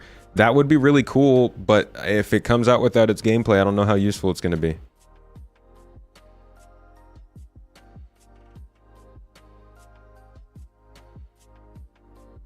Star Fox still better than Starfield. Star Fox is still the top Star game. At me. Star Wars does not even hold a candle to Star Fox. Honestly, they missed out on the hype for Star Fox. What was that other Star Fox game? Star Fox GameCube game.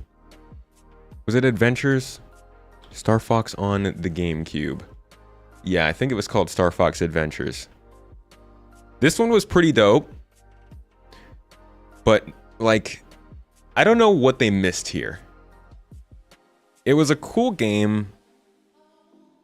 I guess it was kind of going for that, like, Mario style sort of thing.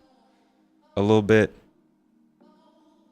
They just sort of missed the ball on it, you know? And I think Star Fox could have been a great franchise, but it's sort of faded away. Yeah, I think the Polaris is their next capital ship. Have they defined data running gameplay yet? Not down to the minute detail. I've sort of theory crafted out what it's going to be, but they haven't described it fully. It wasn't originally a Star Fox game. Interesting. That makes sense. The furry community killed it. He just became a what's it called? A Super Smash Bros. Player instead. Interesting. It was a side project. Okay.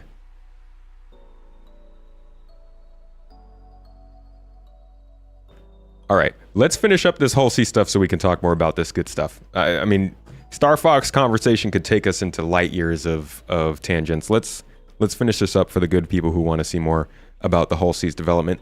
This is the final update we've gotten on the ship before this PTU release. After this, we can go ahead and jump in game and look at it a little bit for ourselves again. Or we can just sit here and talk, whatever you guys want to do. But this is the last update we got where they kind of review all of the stuff we just watched and talk about why it took so long and what they want to do with it. An update on a ship that's finally making its long-awaited debut in the upcoming Alpha 320, the Hull C from Musashi Industrial. Hey, John Crew, are you there? Hello. How you doing, man? I'm good, thanks. How are you? Good. The Hull C. Yep. This thing's been in development for a while. What's been going on, man? Well, how long have you got? Try to keep it under 2 minutes. Okay. We've already been here for a while, you know? That don't know, is like the big 18-wheeler of the Star Citizen universe, designed for transporting bulk cargo around the stations and between solar systems. We started it, I want to say 5+ years ago. We got so far on the arts and design side, probably early grey box. And then the sheer amount of technical challenges with this ship became apparent. We put a pause to it. We thought, we'll come back. The teams that need to help us have more important things to do at that point in time. There was object container streaming going on. So we're like, that's more important. We'll sort that out. We'll come back to it. And the last year or so, we've come back to it and had to deal with all those big technical challenges for the ship. And how's it doing today? What can folks expect? You can expect the ship working as we intended it to be when it was concepted. So it's quite a unique ship in the game. There's a lot of moving parts literally on it and some tech in there that you've never seen before in any ships. So primarily the hurdles revolved around that central spindle section that you can walk through whilst it's doing those animated states. We've essentially got two parts of the ship that move independent, or they're animated together, but they're independent parts of the ship, and a new way of loading cargo onto the ship. I want to talk to you about that. So one of the big questions since this thing was first introduced is how the cargo loading and unloading is going to work in Alpha 320. Who can tell us about that? I think we can probably get Chris Tanks on the line. Oh, excuse me. Sorry, Jared. Excuse me. Hi. Hi, Chris Tanks. Hi, Jared. So how does cargo work for the Hull C in Alpha 320? So in Alpha 320, the Hull C behaves as we expect it to. When it's extended, when its cargo arms are out, it can't land. So it can't take cargo in the normal sense that any other ship that takes cargo does while it's landed. So you go to your cargo terminal, you buy as much cargo as you want, you set it to the Hull C, but the system recognizes that it can't spawn the cargo while the ship is landed. So you get in your ship, you fly it out of the hangar, and then contact ACC again. That is when the ship realizes, oh, I'm out of the landing zone now, I'm ready to take some cargo. So you extend it, contact the ATC, and the cargo will spawn on your ship then. Okay, somebody answer this for me. Why doesn't it allow you to load the stuff when you dock to the station? Why do you have to fly out to a separate place?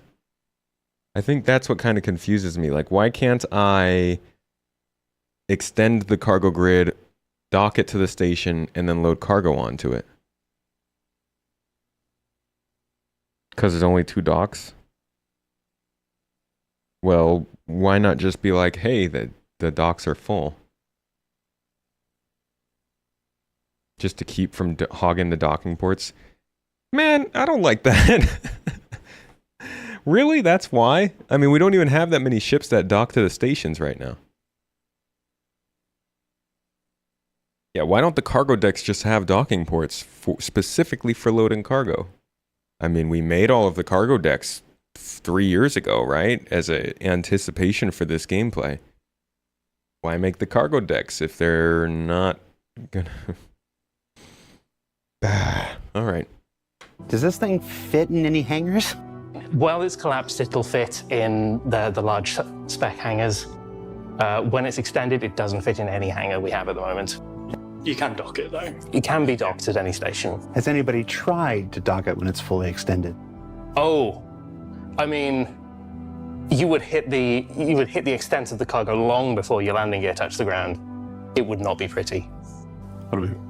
Well, I mean, somebody will have done it, and it will have been a magnificent explosion, but I wouldn't recommend it. All right, so we've been looking at images of the new Hull C. It looks fantastic.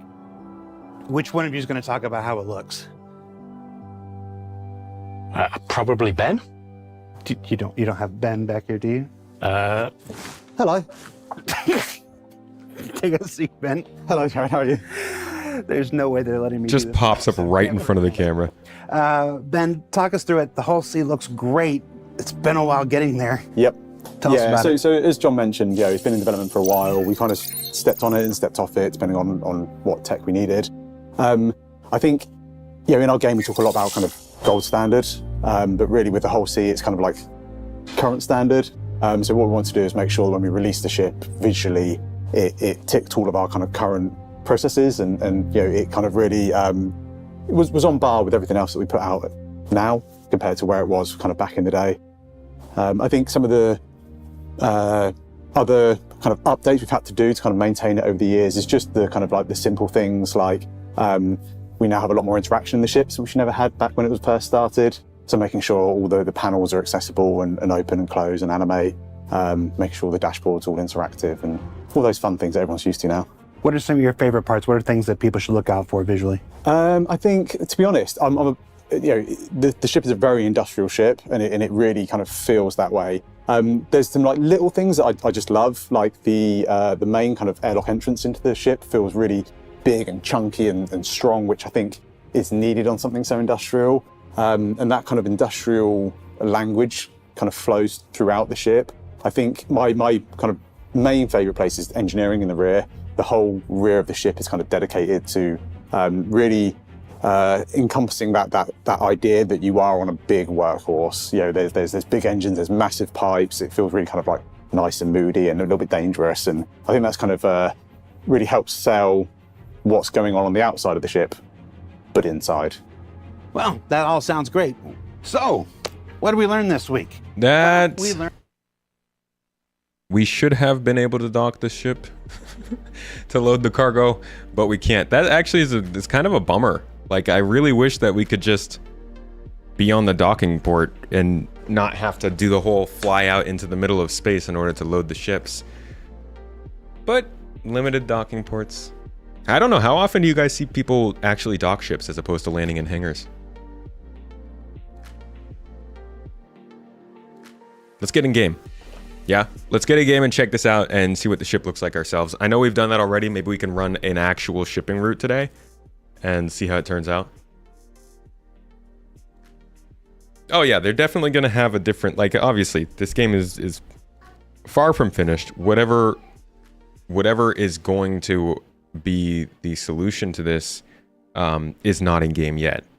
But as our go-between method, our sort of temporary way of doing this, I think it would have been really great if we could just dock the ship.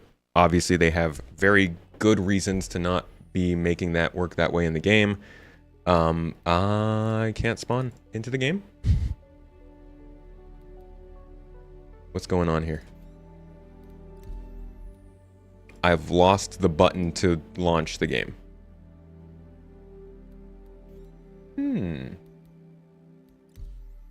Arena Commander's good. Persistent Universe, not so much. Is this a known bug? Just can't enter the PTU? Gotta log out and back in? What is this madness? Where's my launcher? Alright, let me log back off. Hold on. That's a weird one. I don't think I've run into that one before, but you know how it is. Star Citizen is a game of firsts. Oh, now we gotta update. Don't crash my stream, please. Please don't do anything bad to my stream. It's called a feature. You've seen it before? There we go. We got the age-old back in my day. Back in my day, you wouldn't be able to log in if you hit your computer with a sledgehammer. Obviously, if you hit your computer with a sledgehammer, you couldn't see the screen. I lost my character. Do I just need to customize myself again? That's what I ask my doctor. Watch out for someone sneaking into your ship when you spawn it in. Is it unlocked when it spawns in? Why you haven't signed in for months? I mean, this is the PTU. So that makes more sense on the PTU. I don't think that kind of stuff happens on live, except for when PES came out. Back in your day, you didn't have video games. I don't know if you're that old, man. That old man is an old man. That's a long time. It's actually interesting to see how new some forms of media are. I think this past year BET just celebrated like 50 years of hip-hop or something like that. 40 years of hip-hop. It's like, wow, I've actually seen a pretty decent amount of that history myself. I'm sitting here thinking, in the 2000s when I liked hip-hop, I'm looking back at like my parents' generation thinking, man, they probably think that we're so dumb because all this music is so new and we're past the golden age of this genre. And then I find out that that was like halfway through the genre. Oh god. Okay, let's try and customize one more time. Please let me in. I'm just gonna choose you. You little. Look at you. You're pretty. Come on, let me in the game. God dang it. Ah. PTU struggles, guys. The PTU struggles can be real. Alright, let me see if I can recopy this real quick. I was not looking to do this today.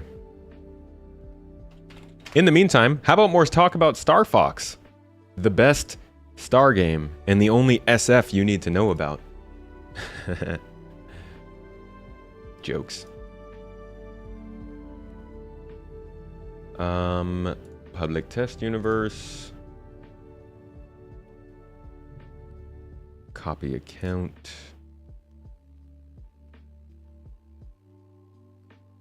And we'll try that all again.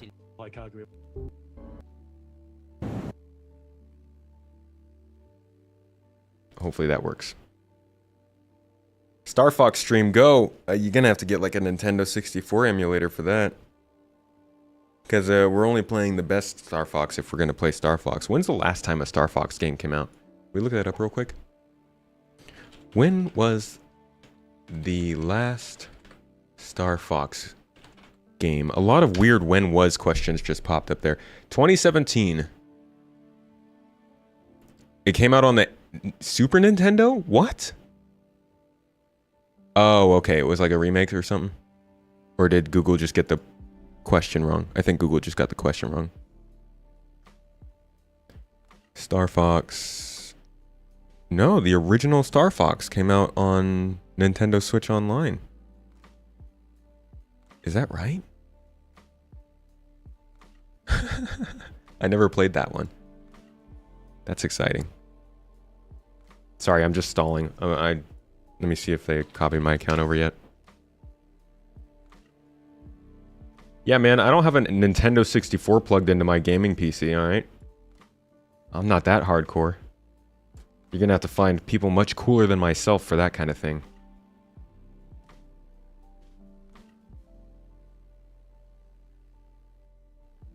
Okay. Log that. Close this down. And let's just verify. Just to make sure. Hey! It's a sound we like. Would love to see a Starflight stream. Okay, I see you guys been talking about that. Let's look it up. Let's look up Starflight. Y'all loving Starflight, huh? Starflight is a space exploration, combat, and trading role-playing game. Published by Electronic Arts. What do you know? I feel like they published everything before 2000. Was on Atari, Amiga, DOS, Genesis, Macintosh. Didn't even make it to Windows. If you want an old game, there you go. Not even available on Windows. What happened to this game? What happened to this franchise? Just kind of died out or what? It looks... Okay. Relax with the sound. It looks kind of Wing Commander-esque. Whoa, did I just see Casey Hudson? Star Control 2, spiritual successor to Starflight. Oh, a key inspiration for the Mass Effect series. Starflight is often cited alongside with Elite, which appeared 2 years earlier with similar gameplay. Okay, so this one was like in the same vein as a lot of the other Star space games people loved in the 90s and 80s. Earliest instances of a sandbox game, it led to the development of a sequel, trade routes of the Cloud Nebula, and influenced the design of numerous other games for decades after its release. Huh. Clicked here because I was the only streamer on your recommended channel not streaming Starfield, and the commercial was for Starfield. They get you no matter what, old lion. They're gonna find you. They're gonna get you. You can't get away. Except the Starfield. Had a good story too, huh?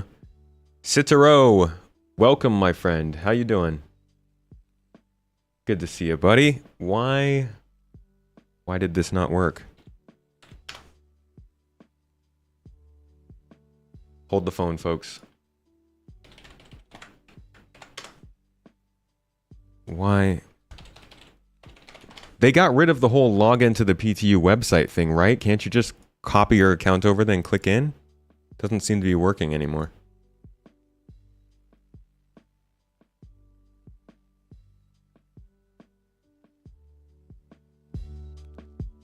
Vote Turtle. Turtle for the win.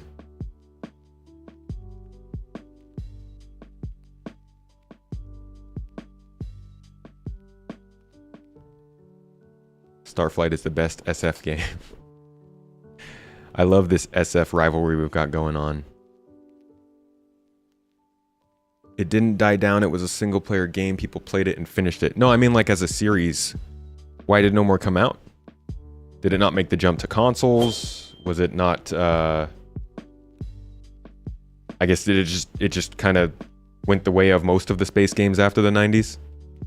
It's like space sort of went out of style after the 90s.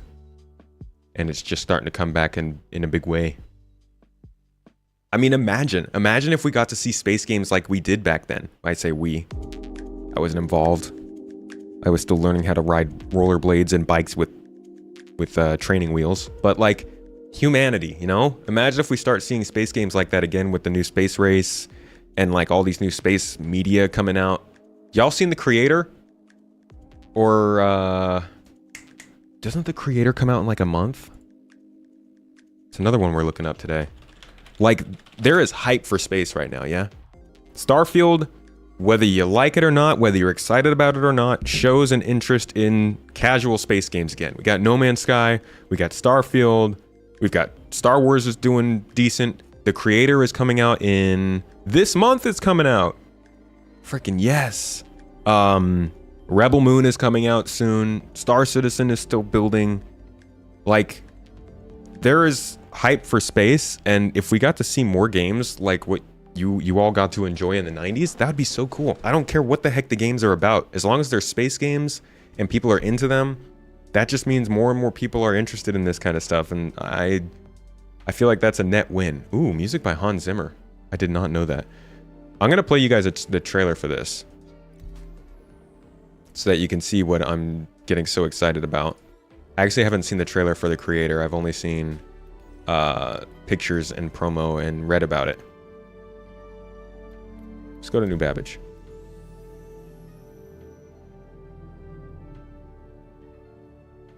Let's check this out real quick. When the war started, they protected me. Took better care of me than humans would have. Star Citizen, can you stop playing music real quick? They're not people, Maya. It's just programming. 10 years ago today, the artificial intelligence created to protect us detonated a nuclear warhead in Los Angeles. Sounds reasonable. This is a fight for our very existence. Sergeant Taylor, we are this close to winning the war. But the AI are developing a super weapon. Classic AI. Or they win. Of course it's always a child. Freaking AI. Did you locate the weapon? Yeah, it's just a kid. Are you going to heaven? No. You gotta be a good person to go to heaven. Then we're the same. We can't go to heaven because you're not good. And I'm not a person. Do you have any idea what the thing It's is? awkward. She looks like a little girl now, but she's growing. Whoever has that kid wins the war. Whose side you on, huh?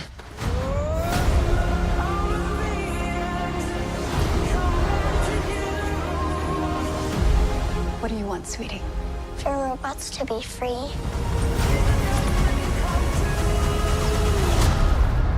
Oh, we don't have that in the fridge. How about ice cream?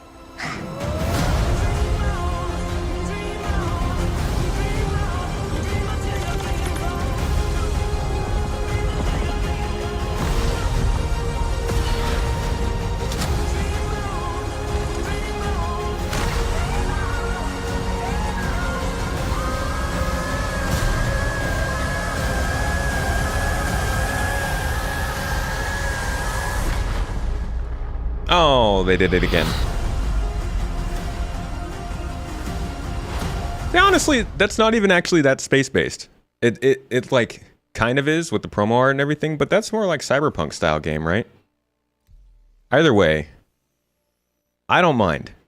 I feel like sci-fi and cyberpunk and space is getting to be more and more popular. I love that. I'm really pumped for that. I hope that this decade we get to see more and more of that stuff. I mean, we're trying to go to like Mars and stuff, right? We got a telescope looking back in time and stuff. What's not to be excited about it? No, it is a movie. It's not a game. That would have been a very good looking game. Yeah, The Expanse also was pretty good. I know I'm forgetting more and more things. It's just like, it's getting a little bit back into style, and I feel like as a space nerd, it's a little present. It's a little gift. We can be excited about it again. Yay. All right, so let's get out of here and go check out the Hull C and see what we can do with it. You made a gilded server dedicated to learning about AI. The career term to learn is prompt engineer. Already certifications and jobs for it. Yeah, I mean, us normal plebs just learned about AI, right? But all y'all people who've been, I guess, AI, whatever you want to call it, machine learning, or all the different words that are surrounding that what would you even call it? Field? Been going on for decades. Wow, I'm getting a lot of feedback on this. I need to get a new loop isolator. This one does not sound like it's working very well. Man, I always love how smoothly the PTU runs just for me to go back to live and... Did you guys see that stutter right after I said that? Turn on my mouse smoothing a little bit. I can't stand how it looks to play on mouse, you know? Growing up as like a console boy, I was very used to analog input. Oh my god, performance, come on. Analog input and vibration and all that stuff that made your character feel so much more like tactile and visceral.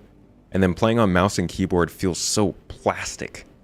And then you throw in like the really, really strong...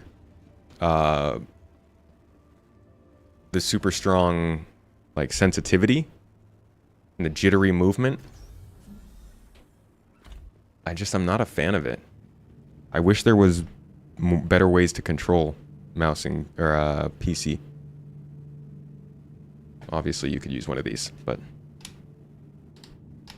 oh yeah, Foundation's another big one too, and 3 Body Problem is also coming out, right? There's quite a few different things. Space Marine, yup. There's like so many more excuses to get into sci-fi now than there were 10 years ago. If you go and look up a list of... In fact, check this out. This is actually kind of funny.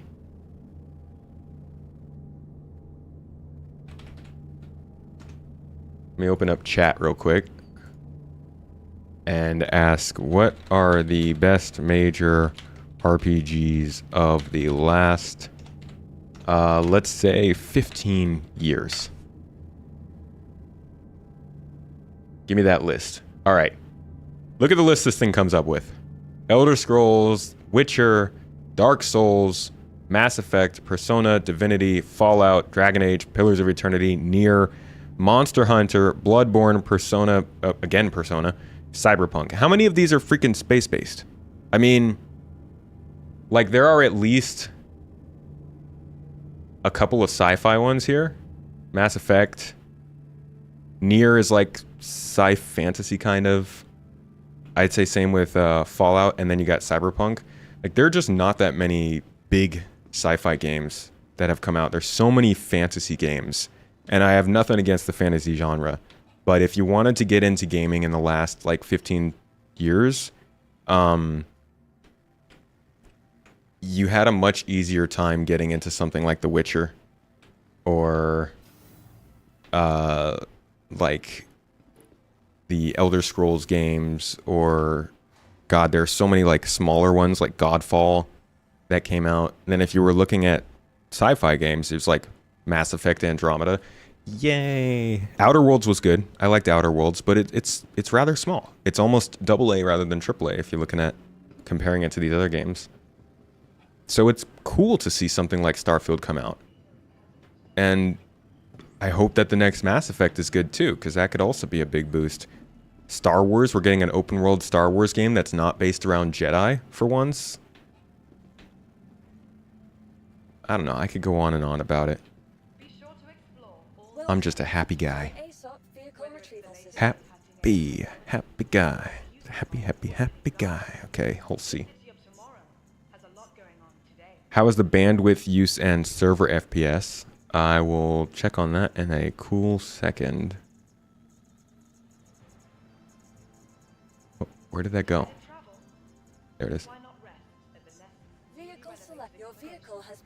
The 3-body problem is bleak. Isn't like Dune also pretty bleak? I feel like a lot of the 70s and 80s, I don't know if that's when 3-body problem came out, but a lot of the 70s and 80s sci-fi stories are pretty like, ugh. Y'all are still recovering from the 20th century problems, huh? Hey, Walgrit, thank you for the 5 memberships, man. Appreciate your support over here on the old Tomat channel.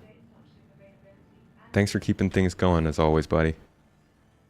Outer Worlds should have been on there. That was actually interesting. It wasn't on there. But I don't think Outer Worlds got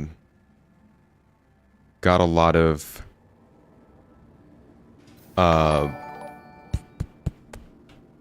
like, critical hype, I think.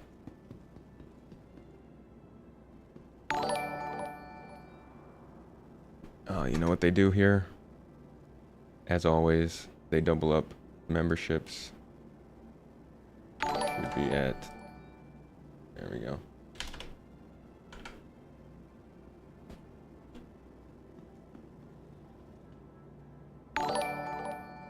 Hey, thank you again, Walgrit. Have a good time at work.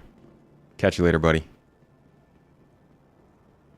This is going to be an interesting video to edit. We're going to have to cut out a whole bunch of the middle stuff as we now finally get to the Hull C. Gonna have to start calling me Ollie. Why is that? Oh, KOTOR came out a while ago, though. I don't think it would... Because I asked it for the last 15 years. KOTOR came out in, like, what, 2003? That was KOTOR 2. KOTOR 1 was, like, 2001, 2000. Alright, YouTube alerts. We can stop that now.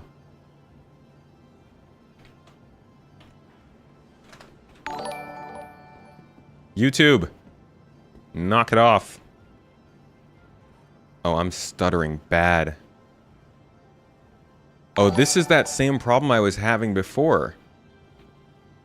I'm hitching every, like, couple of seconds. This has got to be a computer thing. I might not be able to do this, actually, guys, because my computer does this for some reason with Star Citizen. My win is very high. Server FPS is sitting at 10, but I'm getting those... You guys can see it on your end, right? Every probably half second I'm stuttering bad. Okay, shut up! God! That's so annoying. It doubles up the alerts for some reason. Oh, no. Reese gave us 5 more memberships. Okay, I was not expecting it to go for that long. That wasn't directed at you at all. It was directed at the alerts people. Thank you for the membership. I'm like, why are you still acting a fool? Oh, this is terrible. This is awful. This is just like...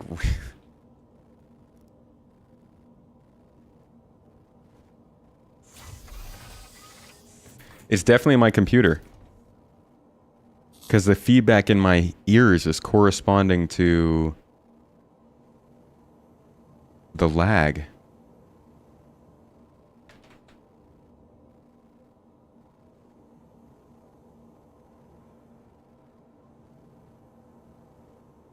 It's not my CPU. It's not my memory. That's strange.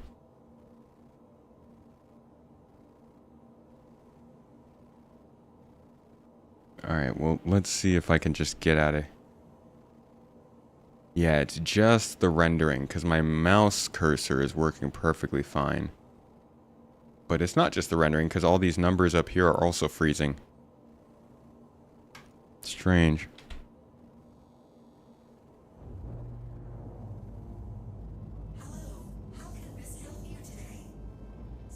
Need to upgrade my toaster.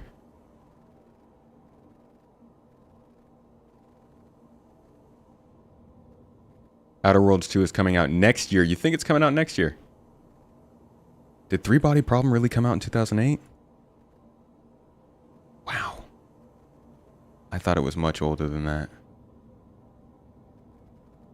Maybe they were dealing with their 21st century problems then. I actually haven't read it.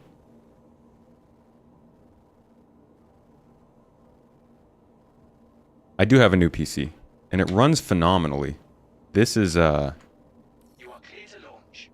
I mean, it runs everything else phenomenally. Star Citizen, I don't know. In fact, it looks like I'm dealing with another glitch right now. Get out of my seat.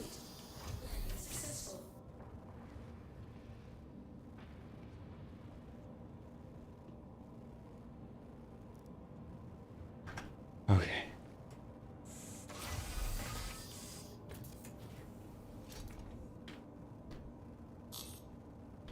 Reese, did you drop 5 more members? Dude, thank you. Oh, wait, that actually pushes us to the a giveaway, I believe. That's 15, right? That's 20.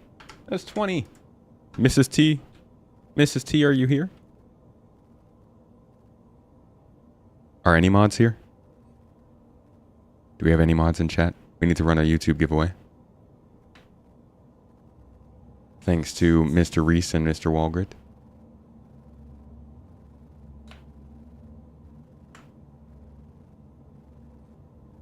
And also from before, I believe, no, yeah, Walgrid and Reese. Drop 15. Drazen, do you have Nightbot on there? Can you run a giveaway by any chance?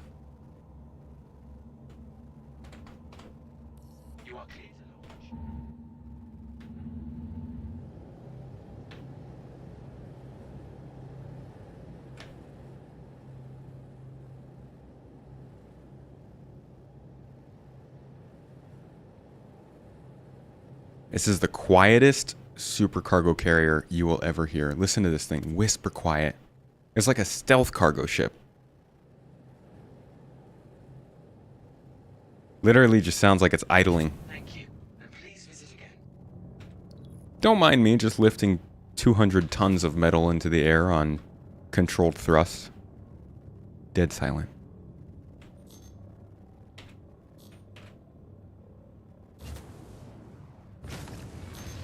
Mrs. T is here.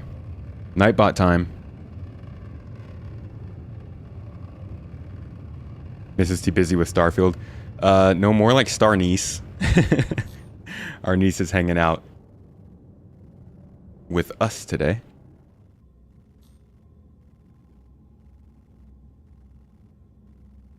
When it's a game's fault, it's usually depending on the amount of stuff rendering. Every 1 second for no reason means something else is just taking up CPU. True. I am capturing video on the same PC. I'm streaming on 2 PCs. But annoyingly enough, I can't split the audio unless I capture the video on my streaming PC or my gaming PC as well as my streaming PC. So I'm technically recording this twice.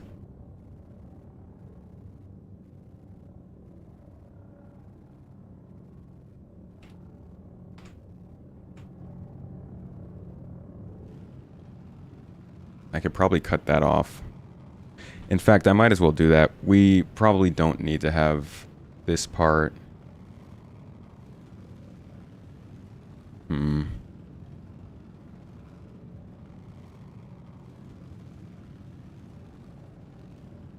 mean, I could. Nah, we probably don't need to have this part in. So I'll cut this part off. And let's see if that helps me out at all. Nope. Revenge X, I'll catch you later.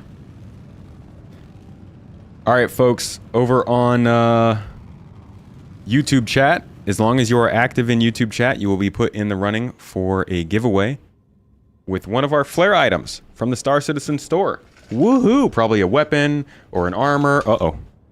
I just lost them all. Or something else. And you will be able to... Oh, hello! And my niece is here to say hi. You want to say hi to everybody? She doesn't speak English very much. Come.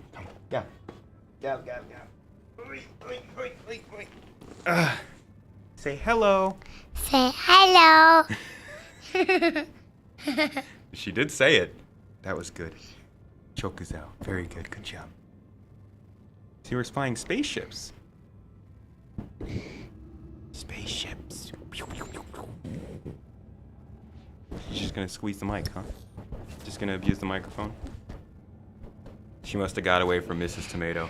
Say hello. Say hello. That's good. Keep saying that one.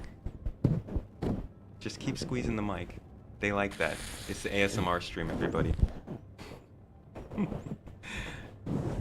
Alright, it's funny because... Alright. Go find Hala, okay? Go Hala. Bye-bye. It's funny because me and Mrs. Tomato. What listen? She said hi. She actually said say hello. Me and Mrs. Tomato will walk around the town with her, and people will give us very weird looks because obviously she does not look like a mix of us. Okay, what is going on? Why is my ship turning in directions I did not tell it to? Let me try and correct this now. Man, this lag is not helping us out. She told you she's going to the bathroom? Oh, what a niece move.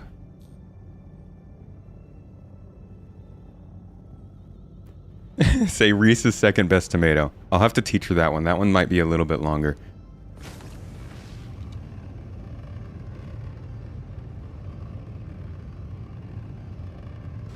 Not a fan of the ship's shield image? No, you don't like it?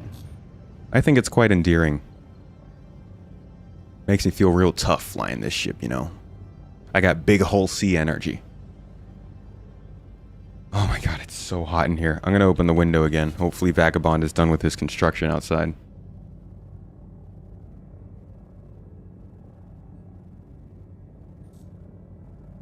Need to clear the shader cache on update. Ah, that's good to know. Well, thank you for that. Anyways, folks, like I was saying, if you're active in YouTube chat, you will get into this giveaway. Let me go ahead and pick us out a prize. A wee bit of an interruption before that happened. Today, it's going to be a Cadillo helmet pack. What is a Cadillo helmet? Let me look that one up. Star Citizen Cadillo helmet. Ah. You're going to be getting one of these bad boys if you win this giveaway. And like I said, this is for everybody on YouTube chat. Thanks to the lovely folks dropping those memberships over there on YouTube. Reese and Walgrit, appreciate you both. So, active in YouTube chat. You'll be in the running. We'll pull that giveaway in probably in about 5 minutes. And no need to spam it or anything. As long as you've been active sometime in the last 10 minutes, you will be in the running. Being brown like you, one day that public perception will fade to black. Your niece is cute as hell and love her demeanor, always refreshing being around children. She's great. She's good stuff. She's actually pretty like the opposite of what my kid will be, right? Because her parents are much paler. Turkish people in general are obviously paler than I am, but she's like much more so. So it's just a funny combination. What do we know about the upcoming SC event? You mean Citizencon? Not much. They're always pretty mum about it.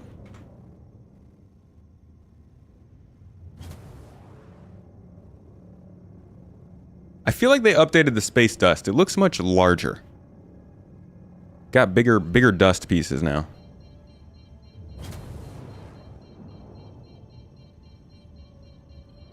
Man, this stutter is miserable, huh?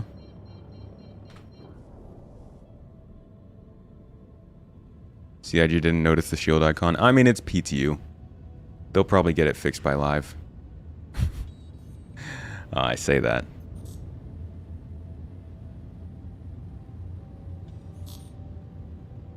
It's actually at the end of October. October 21st, I believe. What is my wish for Citizencon? Oh, man.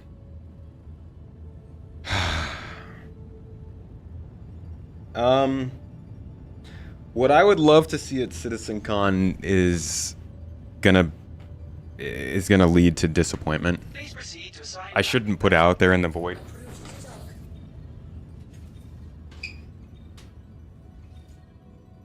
I really shouldn't put my hopes for it out in the open because we don't deserve to be disappointed like that. What I would hope for from Citizencon. You guys remember the, I think it was either the 3.0 demo or the multi-crew demo they did at, it was either Gamescom or Citizencon at one point. And it was basically, they got some 6 to 8 people together. They got some Idris together. And they had like a capital ship battle. But it was very much not a capital ship battle, right? What I would love to see for Citizencon is a demo just like that, with all of those systems working, in addition to server meshing. But that's not going to happen. So I shouldn't hope for it. I shouldn't want it. I shouldn't even think it. But I do. Because it'd be so nice. What do you mean auto dock path obstructed? Just get me docked, please. I don't... Oh, it's on the port side, huh? I'm not going to be able to dock like this when this is just freezing every half a second. This is terrible. I don't want to run a cargo mission like this.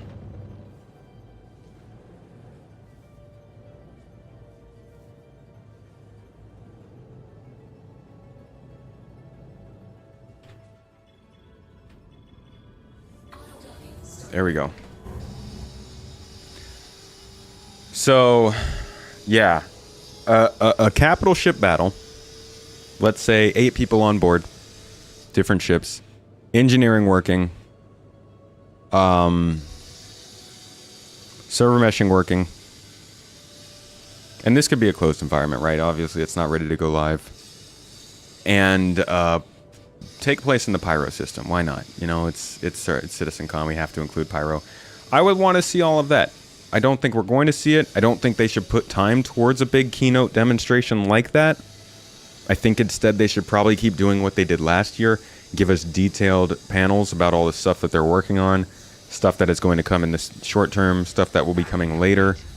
I don't think we're going to see another star system like Nyx. I don't think we're going to see... an impressive new capital ship like Polaris. I don't expect much. I hope for a lot, but I'm not really expecting much. I'm going there because I want to meet the community. I want to get to have a good time just partying and kicking back and relaxing. And I want to see folks, you know? I definitely don't want to deal with anything like this ever again. I'm going to delete the shader cache real quick. I just wanted to get up to this system. No, I don't even know if I have time for that.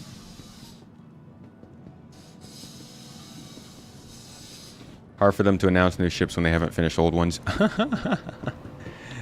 That's never stopped them before.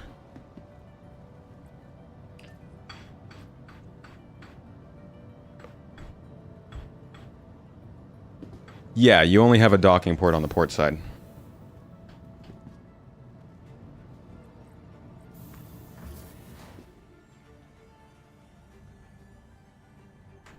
Where is the shader cache? Which folder?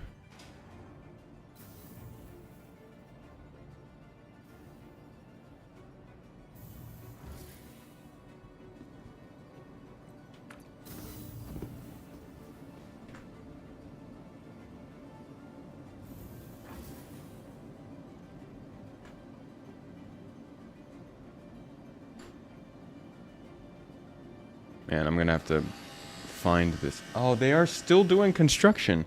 It's almost 8 p.m.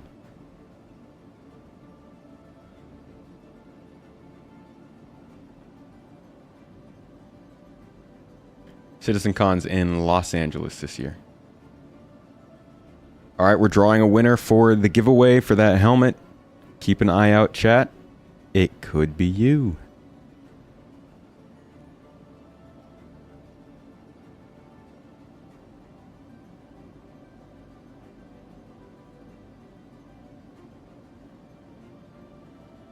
Anybody?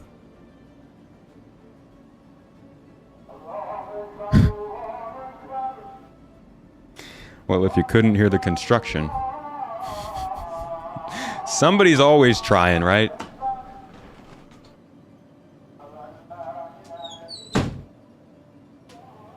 Like I said, they just want me to burn up in here. There he is! Hey, Seth Vanny. There he is! Congratulations, you won that giveaway. Spawned by the call to prayer, I think. Congratulations on that helmet. Go ahead and shoot Mrs. T a message, and we'll make sure to get your info and send that back over to you. Anybody know where the shader cache is? Anybody? If I can't find it, I'm just gonna, I think, call it for the day. There he is!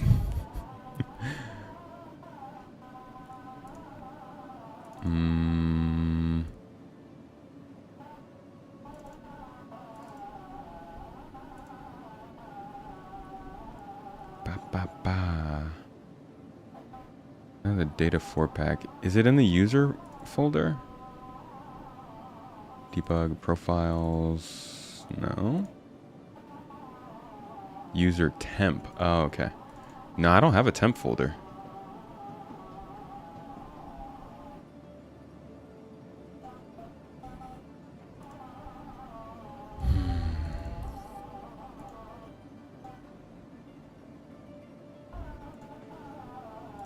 Initiating ship storage procedure.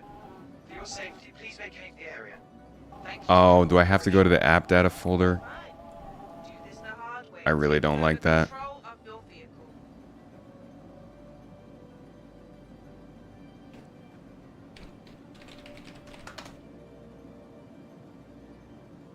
Okay.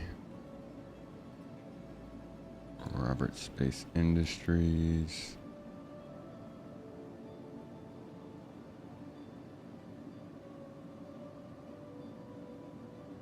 Root. Man, this is like...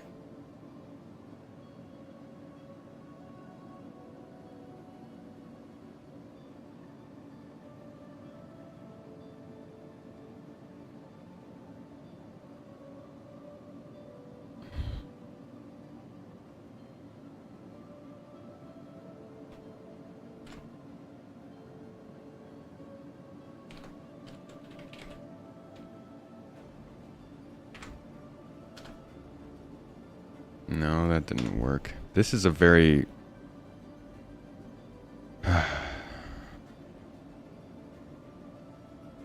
You are clear to launch.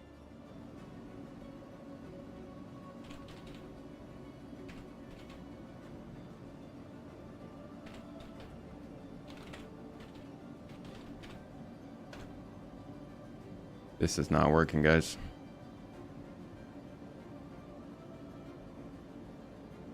Thank you, and please visit again. Thanks for contacting cargo services. Checking for an open slot. Is somebody messing with my ship? Jesus. Please vacate the vicinity. Welcome to the ASOC vehicle retrieval system. Initiating ship storage procedure. For your safety, please vacate the area. Here, let me help you with that. Let me just store it so you can shut up. Please visit us again.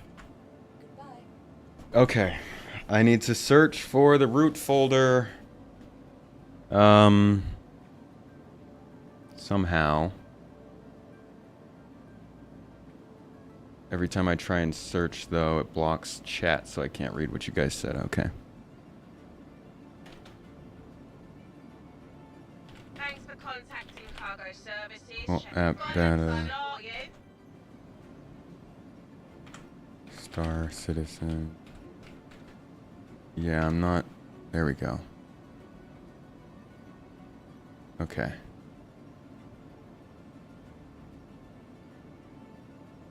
App data local. Star Citizen. What is all this?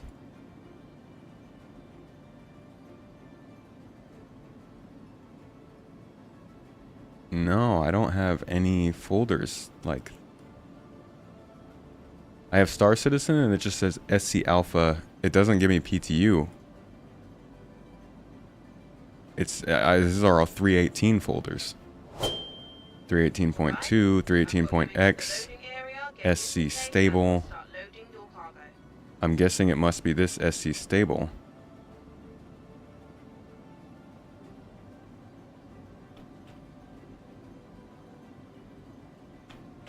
There's R. Hold tight. Start to transfer your cargo.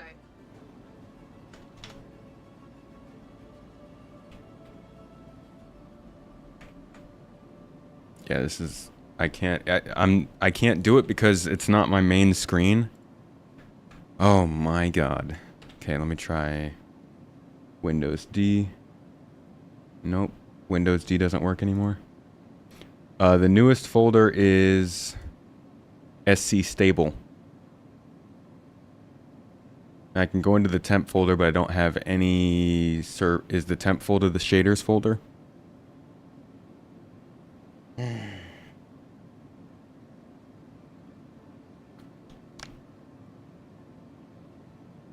Okay, I'll just delete this. Whatever. I'm just gonna delete this and hope it doesn't break everything. Star Citizen.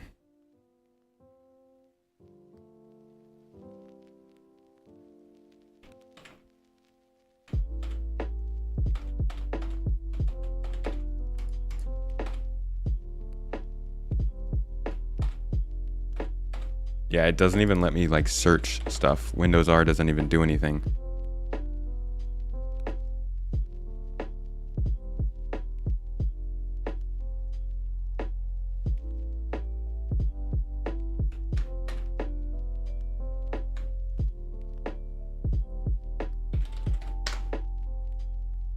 Nope. Try throwing in the percentage points. This is solid, man. I love this. Love PTU.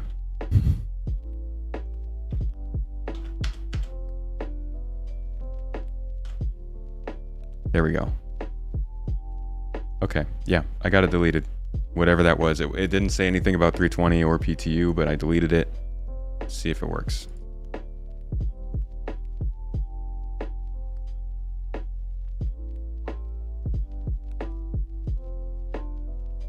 If it didn't work, I'm over it for the day.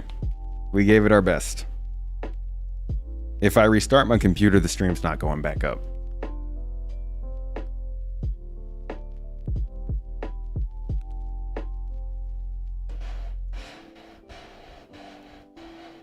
Did we ever hear back from our winner? Who is it that won the giveaway? Seth? My man said, oh, there you are. Yeah. Hey, can you shoot a GII for the win? Can you shoot a message over to Mrs. T?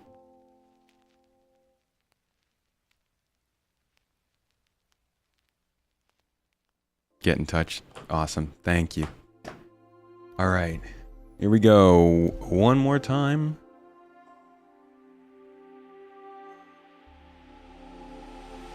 It's you.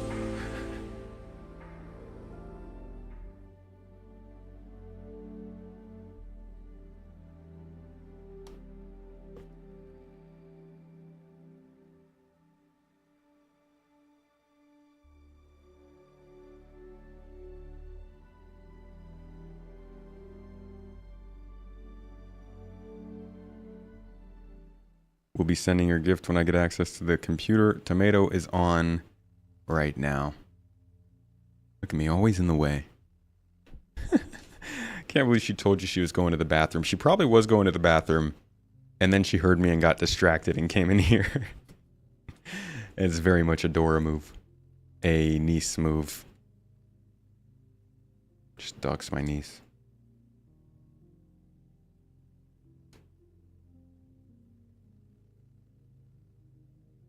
What's with the QR code? That is so that you can, when you take a screenshot for the, you take a screenshot for like the issue council, they can very easily see what's going on with your game by using that QR code. That's only in the testing version of the game. So I'm not playing the normal version of Star Citizen right now.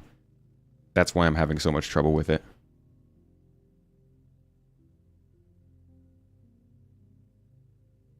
Could be the Explorer. Clearly exploring the house. All right.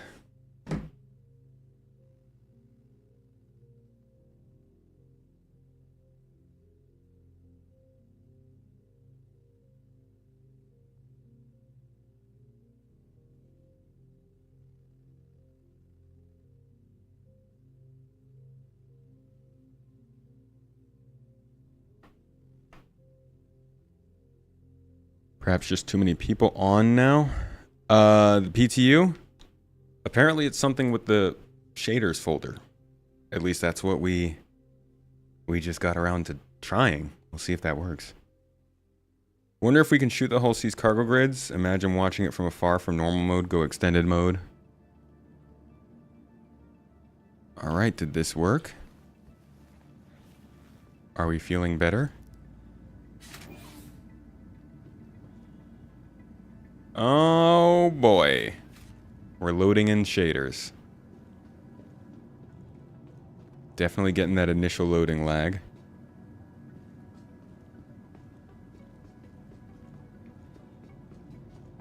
A lovely frame rate.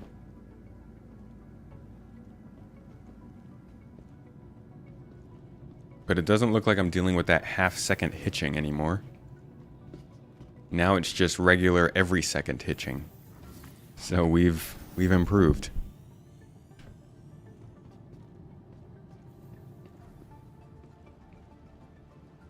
This is just as terrible though. Oh my god.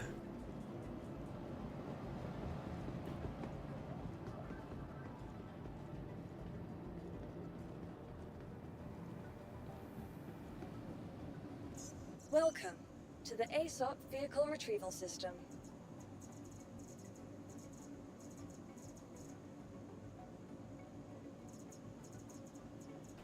Okay, so I'm going to spawn the Hull C. And then I'm going to head... Oh boy. And then I'm going to head to the admin office. And hopefully they don't start yelling me over the intercom again. This is like normal Star Citizen lag. We can get behind this.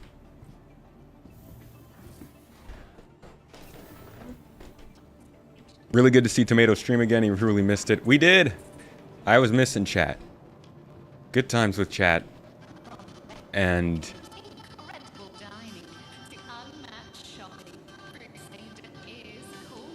that does not make me want to go to Port Orison place thingy.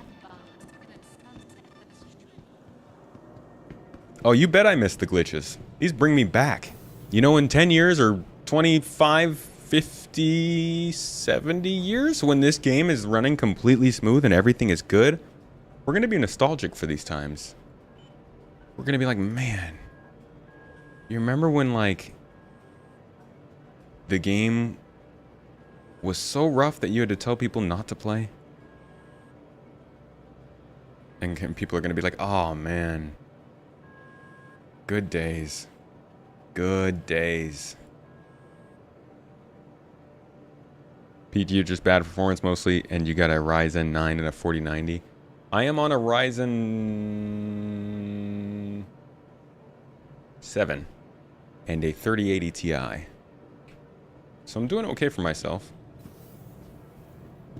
Thanks to the lovely folks in chat. You guys made this computer possible.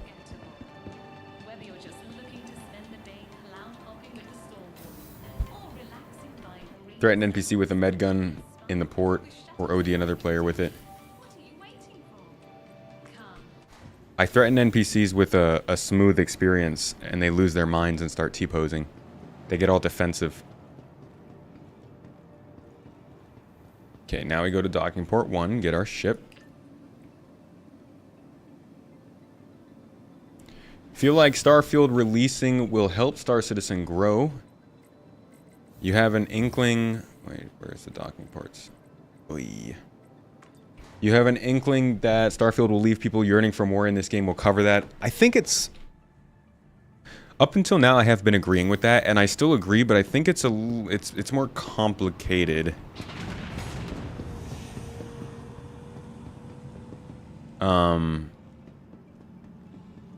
It's definitely, like... The potential is there. But a lot of the people who come from Starfield are going to be expecting a game that they can just play. You know?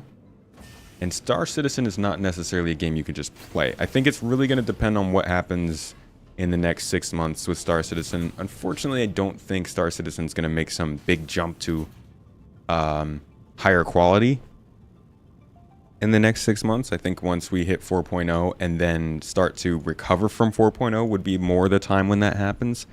But that's probably not for another year from now at least. So I do think it'll put Star Citizen on more people's radar. I don't know if it's going to make any difference to the actual active number of players. I mean, obviously it will, but like maybe not in any major way.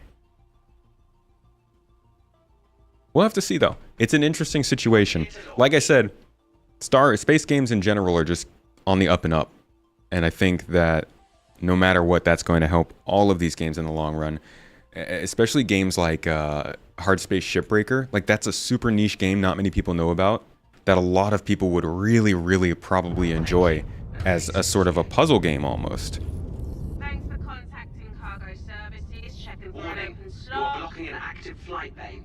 Please vacate the vicinity. Warning, you're annoying me. Please vacate my ears, ATC.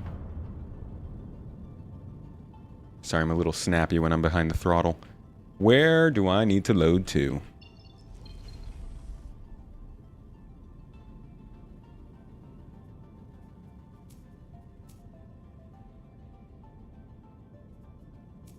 Line me up. Cargo services. Let me see what we've got. Line me up, ATC. See you around, Matt Sully.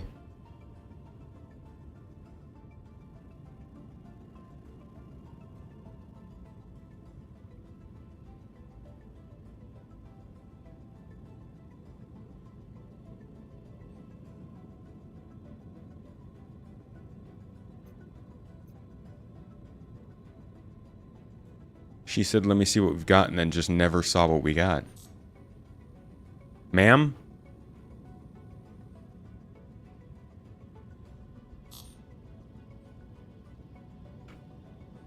Alright, let's try this again.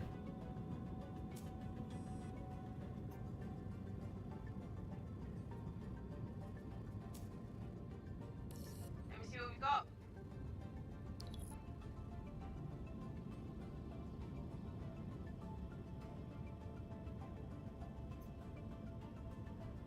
She's struggling today.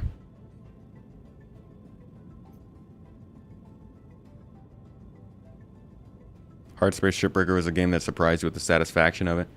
Random cravings to go back to it were unexpected. Yeah, it's got a crunchy feel to it, and dang, they did such a good job with like the world building and the lore.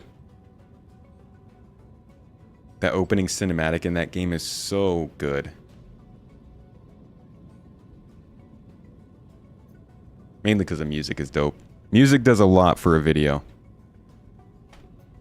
Please proceed to assigned landing bay. Oh, come on, guys. No, no, no, no, no. We don't need that. I need cargo services.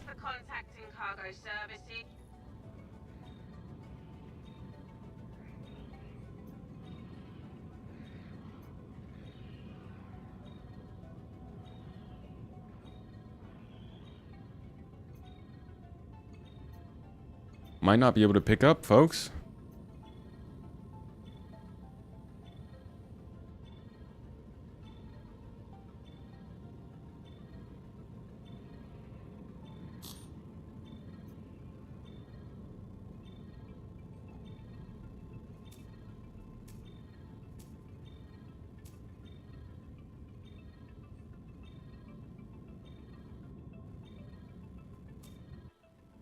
Cargo services. Let me see what we've got. Let me see what we got. Clear to launch. You're not seeing what we've got. I can tell you that much. Let me see what we got. Shut up.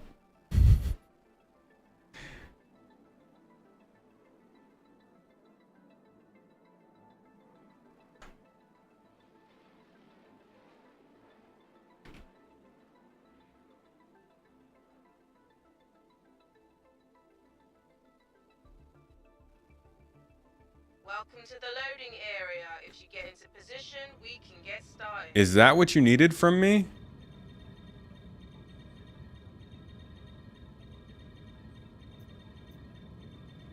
Okay, now I need to find whatever loading.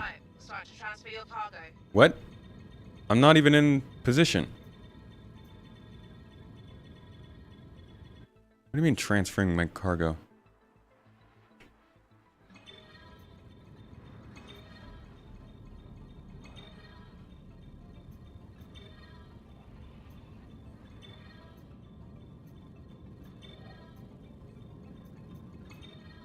Oh boy.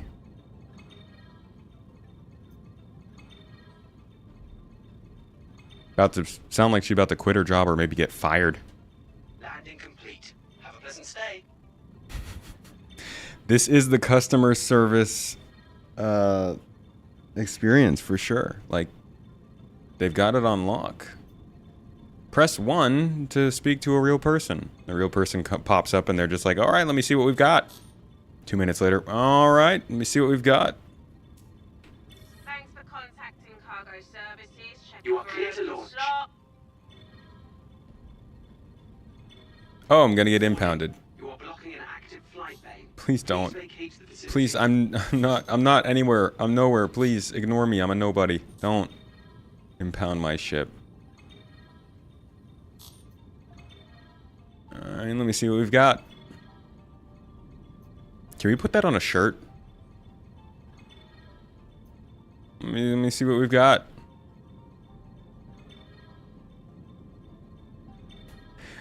Please answer this survey with a couple of simple questions after the call. Let us know how we've done. Well, seeing as how I still haven't gotten my cargo. Thanks for contacting cargo services. What does that sound? Oh my god!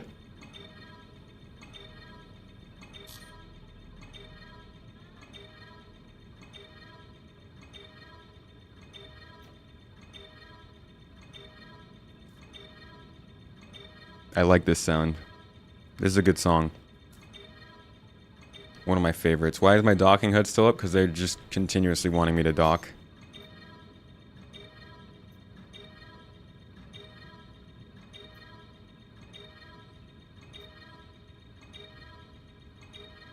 Hey, how come you're getting cargo?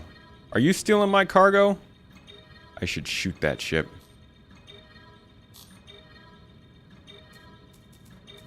Alright, let me see what we've got.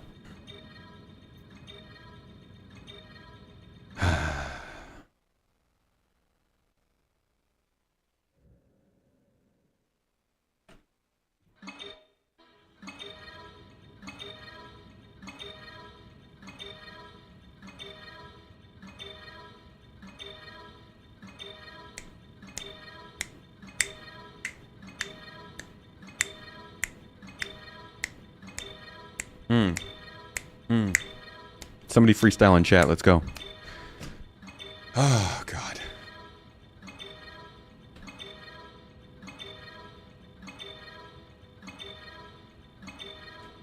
I've got nothing. I can't even turn the power off. Okay, there we go. Power is off.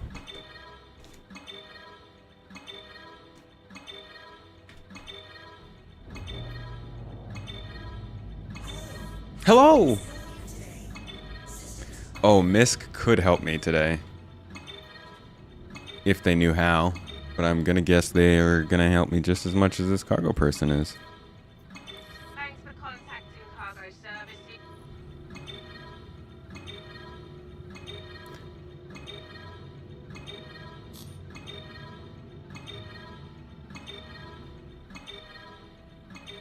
Yeah, I'm definitely not in cargo loading.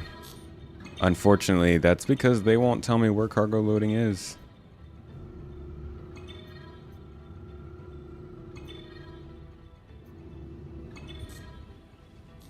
Whee!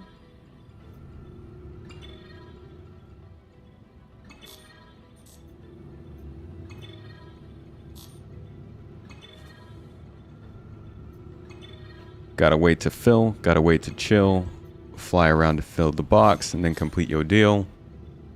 Trying to contact cargo services. The way they make a noise make me nervous. Just trying to make my way. Too bad cargo services seems to want me to stay. Stupid space station, not doing its job. Got me flown out here on a Hull C like, oh God, corn on a cob! Ah! Oh my God. Got a little too carried away. But that's okay. So I'm still set to stay. Please just let me get my cargo and get away.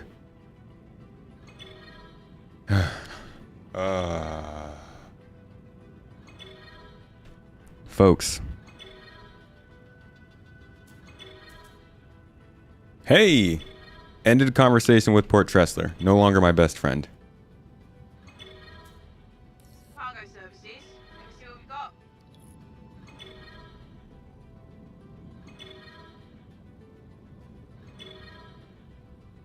Maybe if I dock first, they'll let me get cargo. At this point, I'm so over it though. Like I don't even want your cargo anymore, Port Tressler. It's disgusting. It's sick.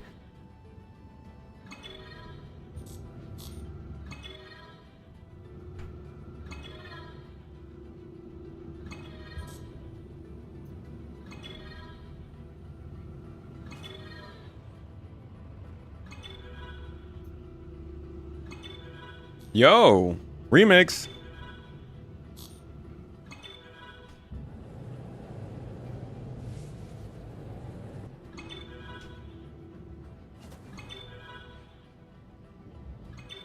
Your entire field says playing Starfield except me playing Star Citizen. You can see how well that's going. I don't know, I would say people seem to want to be seeing Starfield today. Star Citizen doesn't seem too happy to have me. Won't even let me auto dock. I may have made the wrong call on what to play.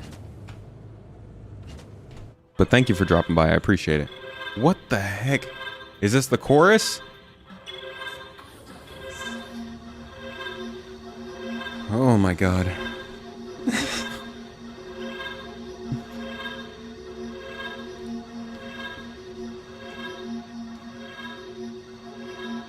I think everyone will be back next week. It's a big game. There's a lot of stuff to do in that game.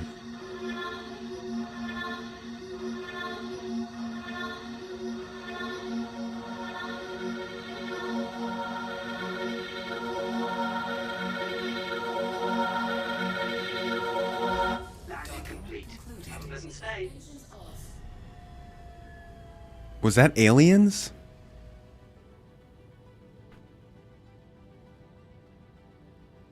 What the f was that? That was wild. Okay, let's undock.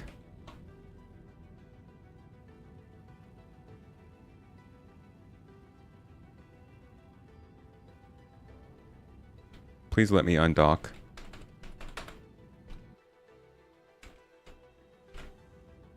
Please let me go. You're not impressed with Starfield? You'll wait till it's heavily discounted in a couple years? I'm loving that game. I had a lot of fun with it. I'm actually, like, really wanting to play it right now. Ah! They won't let me go.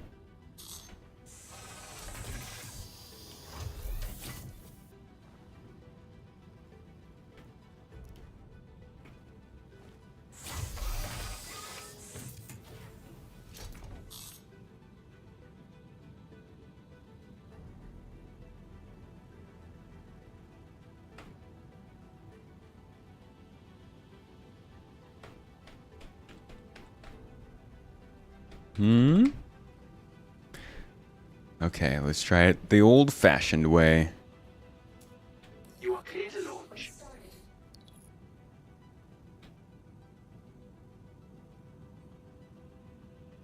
My engine's on? They are. Well, they should be. Okay. We are loose. Now let's try this again. I'm gonna call for cargo. And please visit again. Cargo services. Let me see what we've got. I didn't even call yet. See, this is your problem. Y'all are way too excited to get started on this before your pilot's even ready.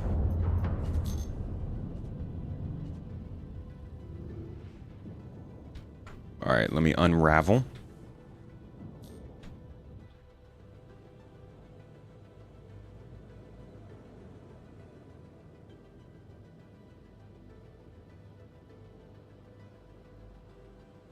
Man, that is just so impressive.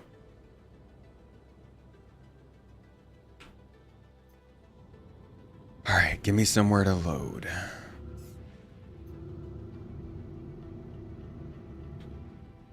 Let's try calling. Cargo services. Let me see what we've got. Let me see what we got.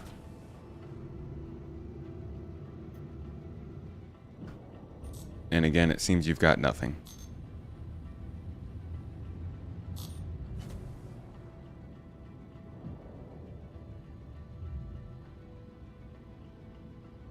Could it be down there? They're just not... They're not following through. Like, there's a disconnect here. It's just not working. It must be lagging way too heavily behind.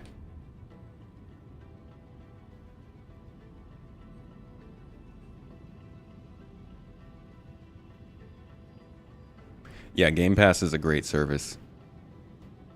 Use that if you haven't. It's good stuff.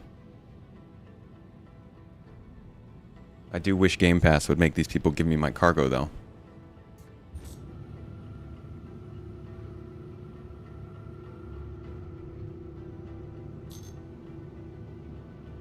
Yeah, they just stole my money and left me out here.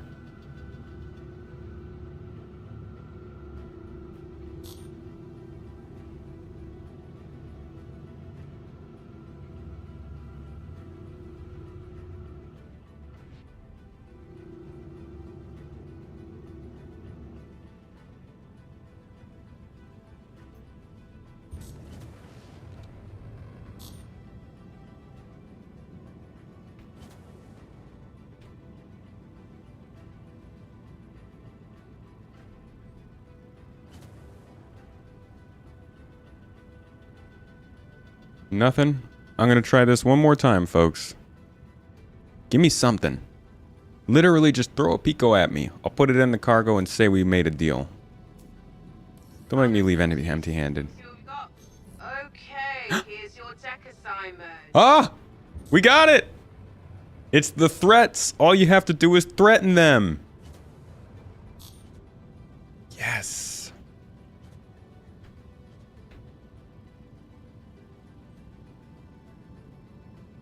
All about making threats. These people understand violence and nothing else.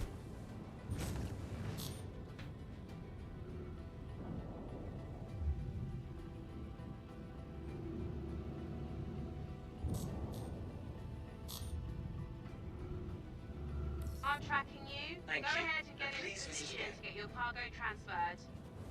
I'm tracking you. Go ahead and get into position to get your cargo transferred. In position. Make it happen. Whew. Are we good?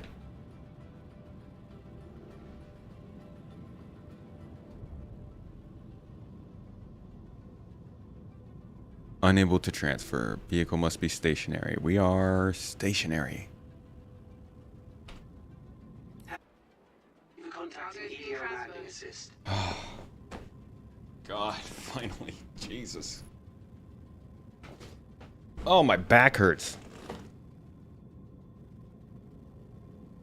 It'll be neat if you got refunded if your cargo wasn't delivered within 30 minutes. That would be nice. Oh, but imagine waiting 30 minutes for that. I'd say like 5. If they haven't started the transfer in 5 minutes, give me it back.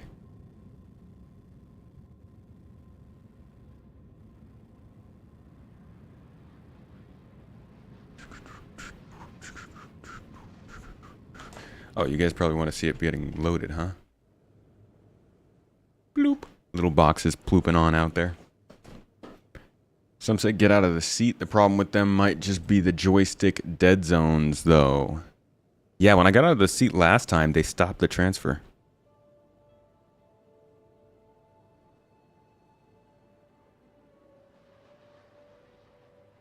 Warning. You are blocking an active flight. Don't give me that, dude. I'm doing my job, okay? You told me to come here. Just ploop those boxes onto my cargo grid and don't worry about anything else. Keep going with it. It's interesting that they stack on top of each other. Like the lore behind that. Imagine how long it would take for MPUVs to do this, though. That's the question. That's like, can they make it worth the money and interesting enough for people in MPUVs to want to do this? Or is it always going to be NPCs loading this stuff up?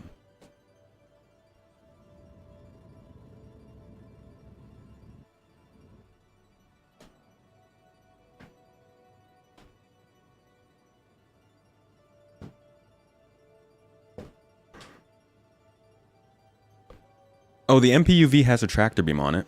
It is a tractor beam ship. But any ship at all doing this would take a while. I'm gonna open that window.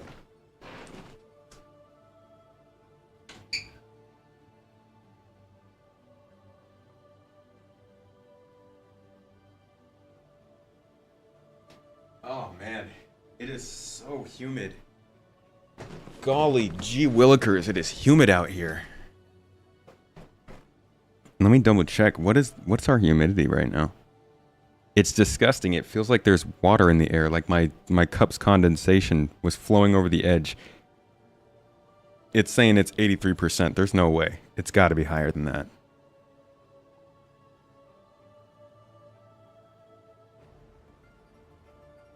It must be higher than 83. Usually it's sitting... Oh, now it says 85. Usually it's sitting around like 93% in August.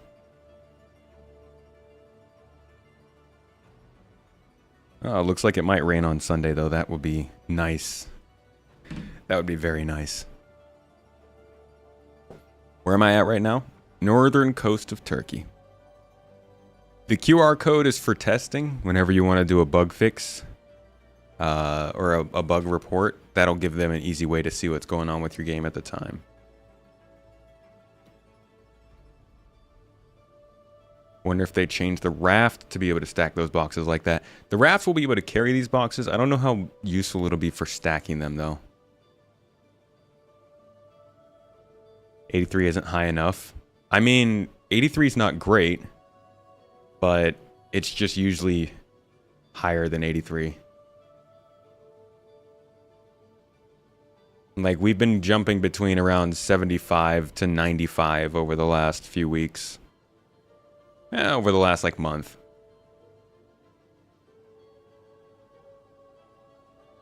Looks like the cargo guys are playing Tetris. They have fun with it. They're sitting in the back there, trying to pretend like they're doing work. And so they stack the boxes ever so conspicuously.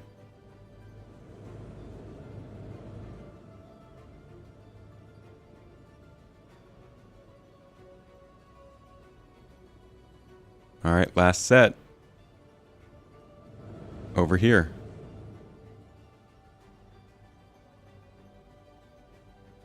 CB. Hello, Germany. All right. Did you hear that? All right. You loaded up. Storage procedure. For your safety, please vacate the area. And don't storm me. Thank you for your cooperation. I will literally come in there and stomp on your forehead if you impound my ship.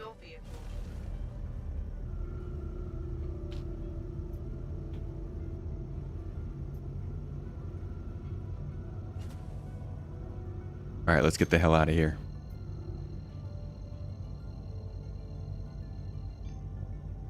You are clear to launch. Oh, you don't need to tell me twice. I don't want to be near you anymore. You guys have problems. Get your workspace together. You're all getting 1 out of 5 stars. All right. You're clear to launch. Oh, God. It's humid here, but it's good. Actually, it's only humid on this northern coast. So I'm on the Black Sea, and it's definitely a lot more humid here than it is, say, over on the Mediterranean Sea, or in the center of the country, which doesn't really have as much water. But, you know, it's nice. Economy is doing better. We're having a really big tourism boom this summer. It's the biggest since before 2019, so, like, we're back up to pre-COVID levels. The, central government's actually doing some rate hikes, so the currency gained a little bit of value recently. You know, things are going a little bit up. It's not bad, but it's humid. I need it to cool down. Send help. You don't know how to use your jetpack. You just jump twice, Drazen. Come on now. What is that sound?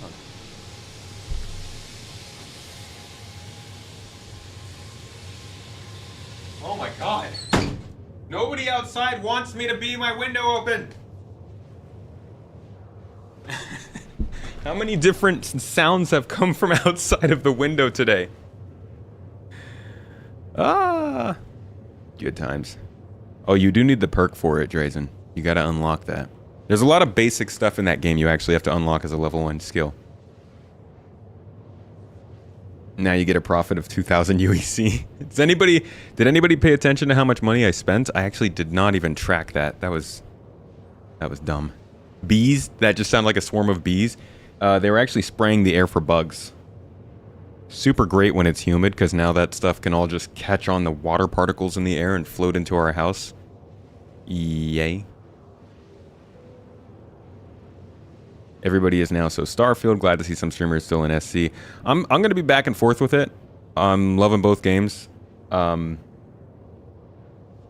there is a space game that comes out that I'm interested in, I'll probably be streaming it at some point. Space Tomato, I named it specifically because the channel's all about space games. We've done some X4 on this channel. We did Elite Dangerous, but that was a long time ago. We've done some Hard Space Shipbreaker.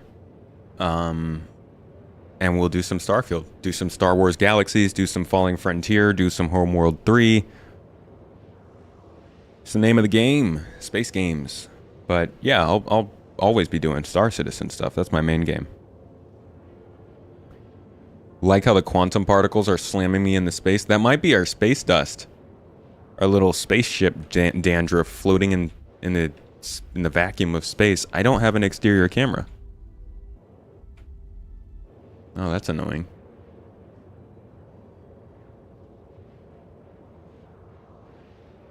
Have I tried Heavenly Bodies? I have not.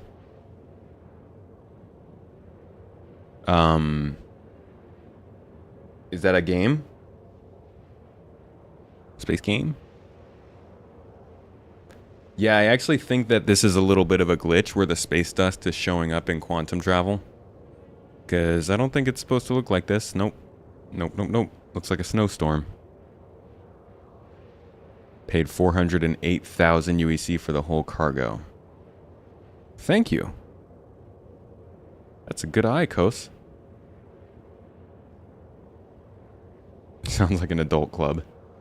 Yeah, it sounds like a mission from Cyberpunk.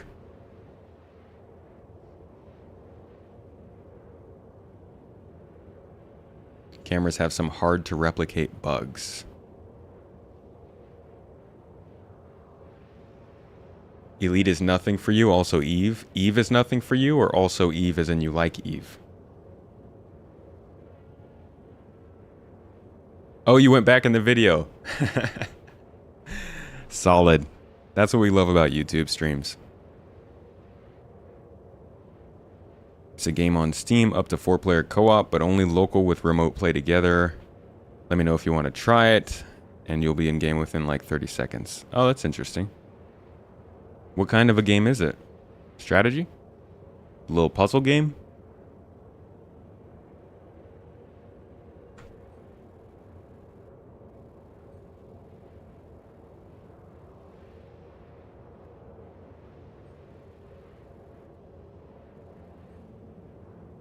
September? I'm getting a pop-up for Twitch September. They're always trying to do something new. Hey, I'll tell you what, if you are interested in subscribing to the channel on Twitch for the reason of support rather than to get emotes or stuff like that on Twitch, I would highly suggest going to Patreon instead. Not only does your dollar go much further from Patreon than it does on Twitch, but you also get easy access to our exclusive videos, as well as our behind the scenes videos that come out every month. And any other Patreon perks that we have. Not that I'm saying, you know, don't support on Twitch. The support helps no matter where it's coming from. But Patreon does work better. Either way, thank you if you were ever thinking about it. It looks like they're doing like a 30% off. Oh, okay. They're doing 25% off on subs this month. Do I live in Uskadar? Uskadar. No, not in Uskadar. I actually don't even know where that is. Physics-based puzzle game. Okay.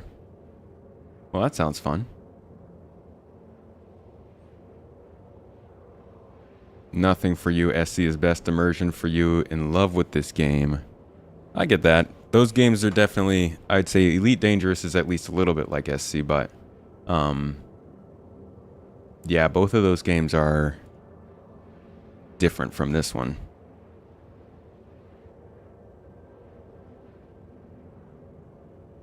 You think 4.0 is going to be great? I think 4.0 is going to introduce some great stuff.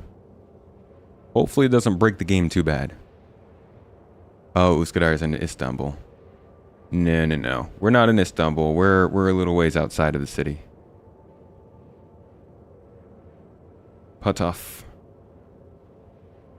New here, looking to start playing with a friend. Is there recommended to start where you can play along with your friend? You're looking at packs and it's hard to value what it's worth. If you're just starting, just get the basic starter pack, 45 bucks. In fact, right now you can play the game for free. So don't even worry about buying anything. Just go to the free fly page and get access to the game and try it out. Once you're done with that, you can give it a shot. $45 pack is all you're going to need to get access to everything. You're going to have a little bit of trouble. Like, you won't have access to everything right away because you have to make money. But if you want to jump into our Discord, people will be happy to give you or help you make money so that you can get ahead and start to do that stuff. But I would highly suggest not spending more than the basic amount if you're just starting to get into the game. I think you should figure out everything that this game is about, the progress of development, the difficulties that come with it before like starting to put more money into it. Unless you're like a millionaire and you can just throw money at it. That's always an option. But I definitely would suggest just starting out with a basic pack and getting a feel for the game first.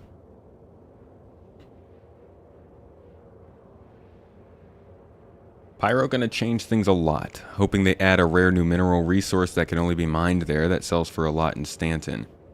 That would be nice. Yeah, giving us something that is valuable in Pyro would be great. Ship back to Stanton. You played this game two years ago. Any changes so far? In 2 years? Yeah. We've seen some changes. Quite a few at this point. Man. Could do an update video on what's new in Star Citizen as of recently. Persistence is the biggest one. Everything just stays in the game now. If you drop something on a planet, it'll just stay there. If somebody crashes on a planet, their ship will stay there, their cargo will stay there. You can interact with cargo, you can go into a ship and steal all of their stuff and put it on their ship and go sell it. You can get a salvaging ship and go out and find derelicts and scrape the hull off and sell that stuff for money. There's more missions. There's more outposts and derelict settlements and NPCs that will fight you in those locations. There's backpacks and a medical system and inventory system, a looting system. Yeah, quite a bit's changed in the last 2 years.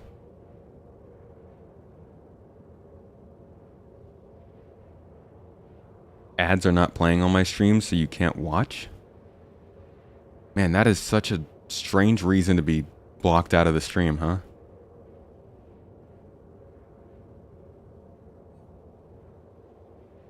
Are the packs the only thing that give you perma access to the game, or could you choose a ship from the shop and play? If you're going to choose a ship, you have to make sure it says that it's coming with Star Citizen. There's plenty of different game packages.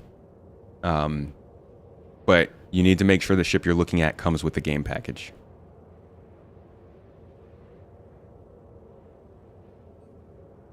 Is there a story? No, no story.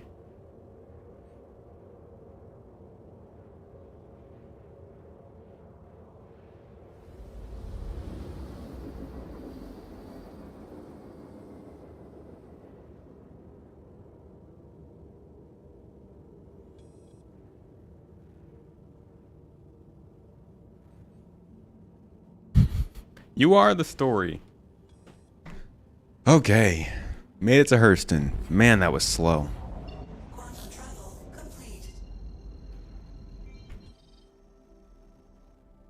Hey, our exterior camera is back.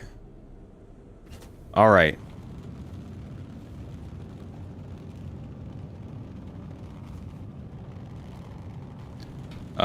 So we're not going down to atmosphere. So let's not point that way. You need to find the space station, because that's the only place we can sell at with this ship. And that's going to be somewhere in orbit. Oh, there we are. Cool, we're not very far from it.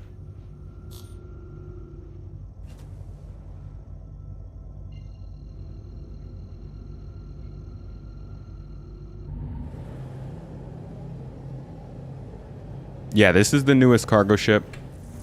It's only in the test version right now. But this is a ship that they've been working on for like 8 years.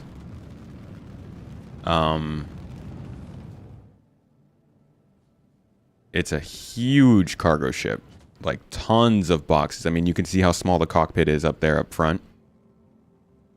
That little glass right there is this glass right here.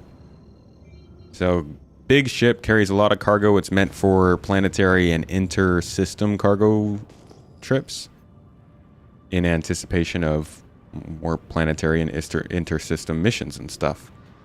So right now we're coming up on this new space station. See, now that makes sense for somebody to be scanning a Hull C. Just give me time to slow down.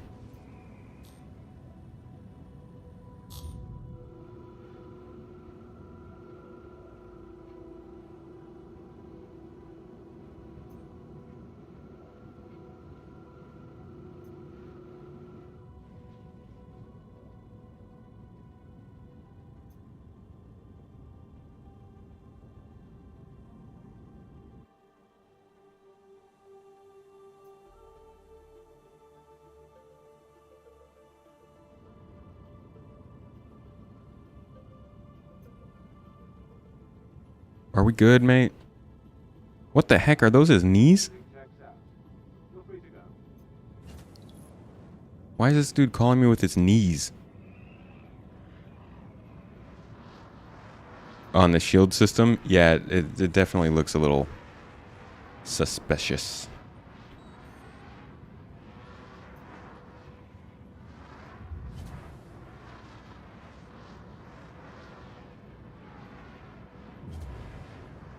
Alright, we put in for a landing here.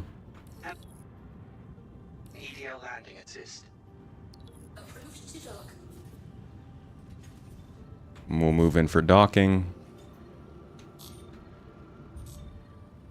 Hopefully the system doesn't scream at us like last time.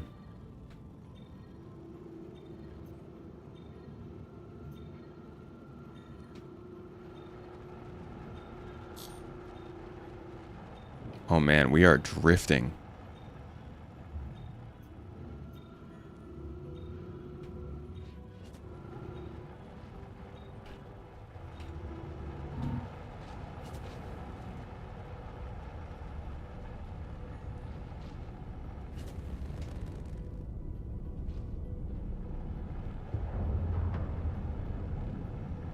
Beautifully done. Look at this. Look at this sliding into position. Oh my gosh.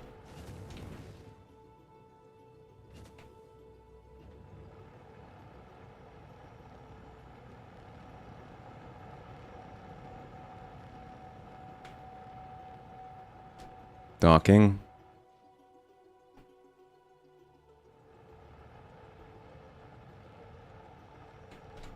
Can I get out of the seat while we're docking?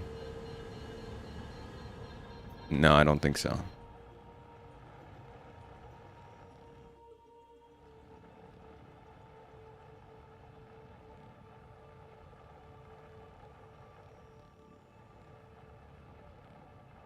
And we are linked up.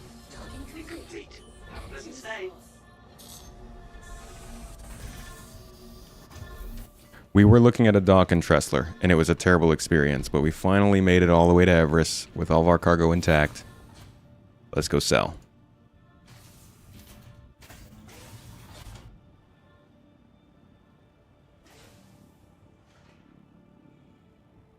Next time I've got to record this.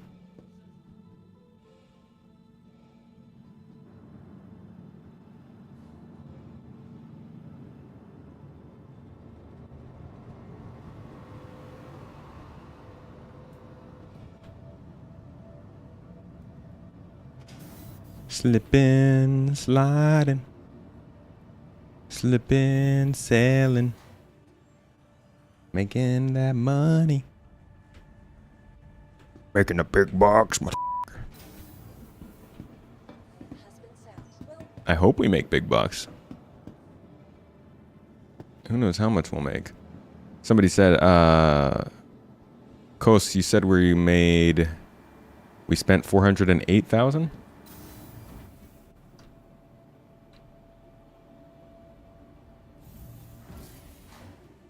Isn't it kind of funny that like we have the cargo decks, we have the cargo ship, and yet you still go to this little administration office to do all the business in like the mall section of the space station? All right, 408K, and we are selling.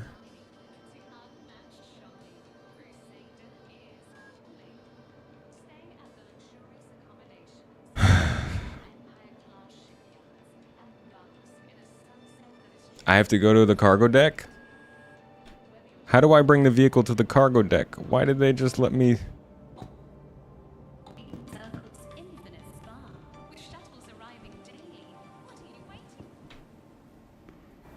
JG, you were onto something.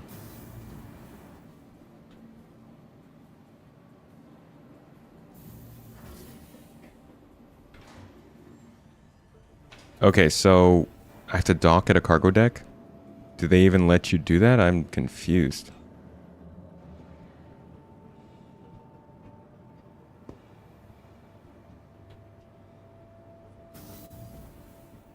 Do I go and sell at the cargo deck, or do I have to dock at the cargo deck? Has anybody done this?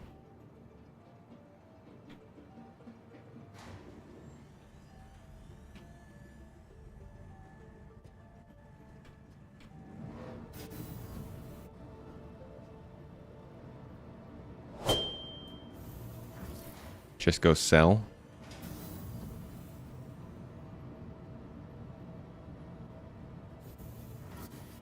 What's up, Simeon?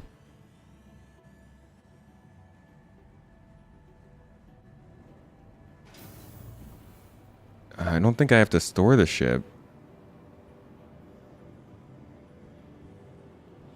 Put in the sell order. It didn't even let me sell. It was locked. Do I have to go to the cargo deck to sell?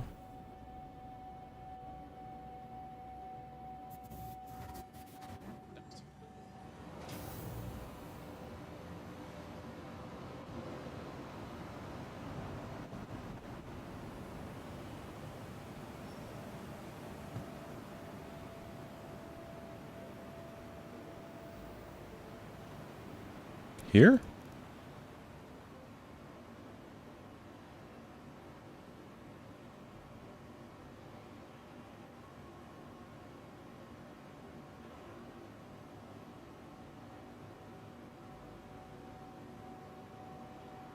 This is where you like buy normal stuff. Man, I am too tired for this. Rentals.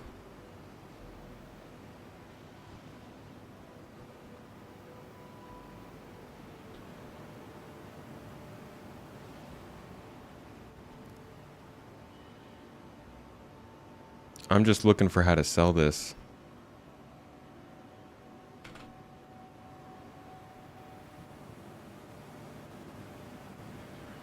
I'm pretty sure you can only sell commodities at admin office. Yeah, admin office did not work though. It was locked. Do I have to store the ship?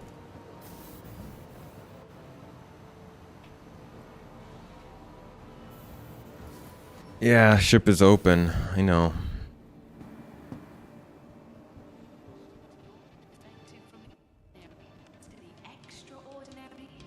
This doesn't work.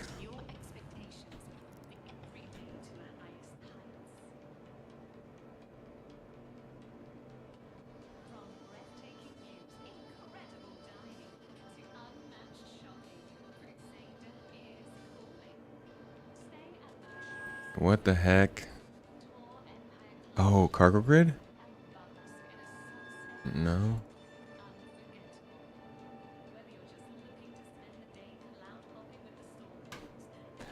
Vehicle must be brought to a cargo deck to complete this So what, am I supposed to EVA out of my vehicle?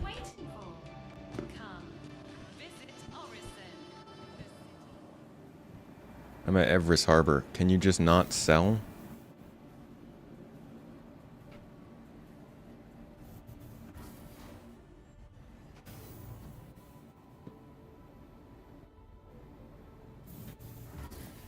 Oh, man.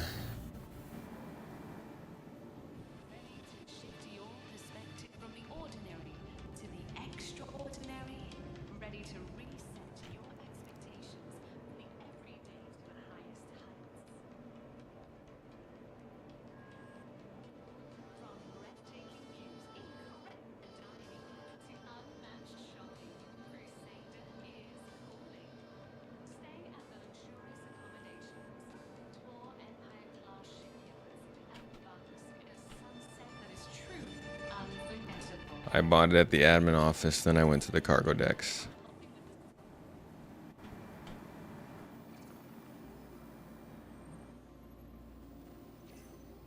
Okay, let's contact cargo.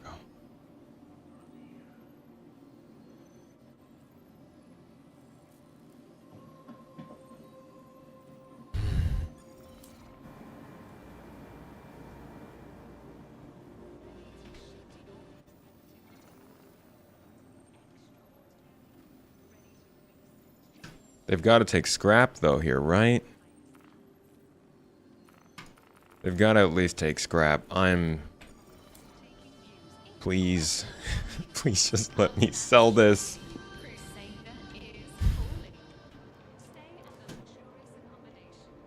They have scrap here.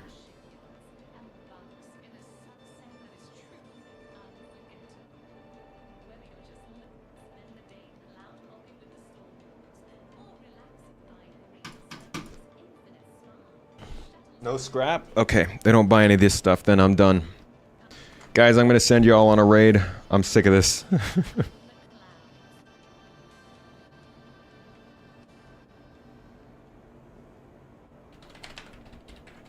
Yeah, they don't buy scrap. They don't buy copper. I'm not going anywhere else. I'm gonna send y'all over to...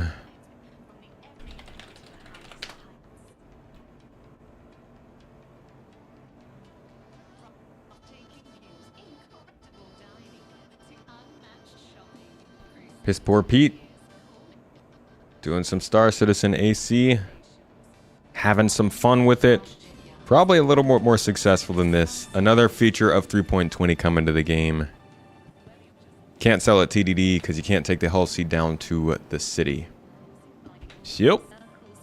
Unfortunately, until we can more easily track where we can and can't sell stuff, this is going to be a very, very heavy hassle thing to do in the Hull C. We'll have to see how it goes. When I have more time, I will try it out again. But for now, that is as far as we could go today. Tomorrow, I'll probably be doing some Starfield because I'll be jumping onto Captain's Table afterward to talk more about the game. So we might as well get some experience while we're doing that. Thank you all for coming today, though. Had some good fun talking about the Hull C. Maybe some not so good fun playing with it, but it is PTU Wave 1. We'll see how things go as they get through the waves. Thank you again, folks, for being here. Thanks for the support. Reese and Walgrit, you guys are amazing today, as well as you who dropped those super chats. Honestly, YouTube, you guys popped off with the support today. I really appreciate it. I hope you all enjoyed the show. And I will catch y'all next time. Say hi to Piss Poor Pete for me. Cheers, y'all. Have a good weekend. Oh, don't forget, we got that giveaway going on. You can win a starter pack for the game if you get into it. Make sure to check that out on the website. And I'll catch y'all later. Have a good one.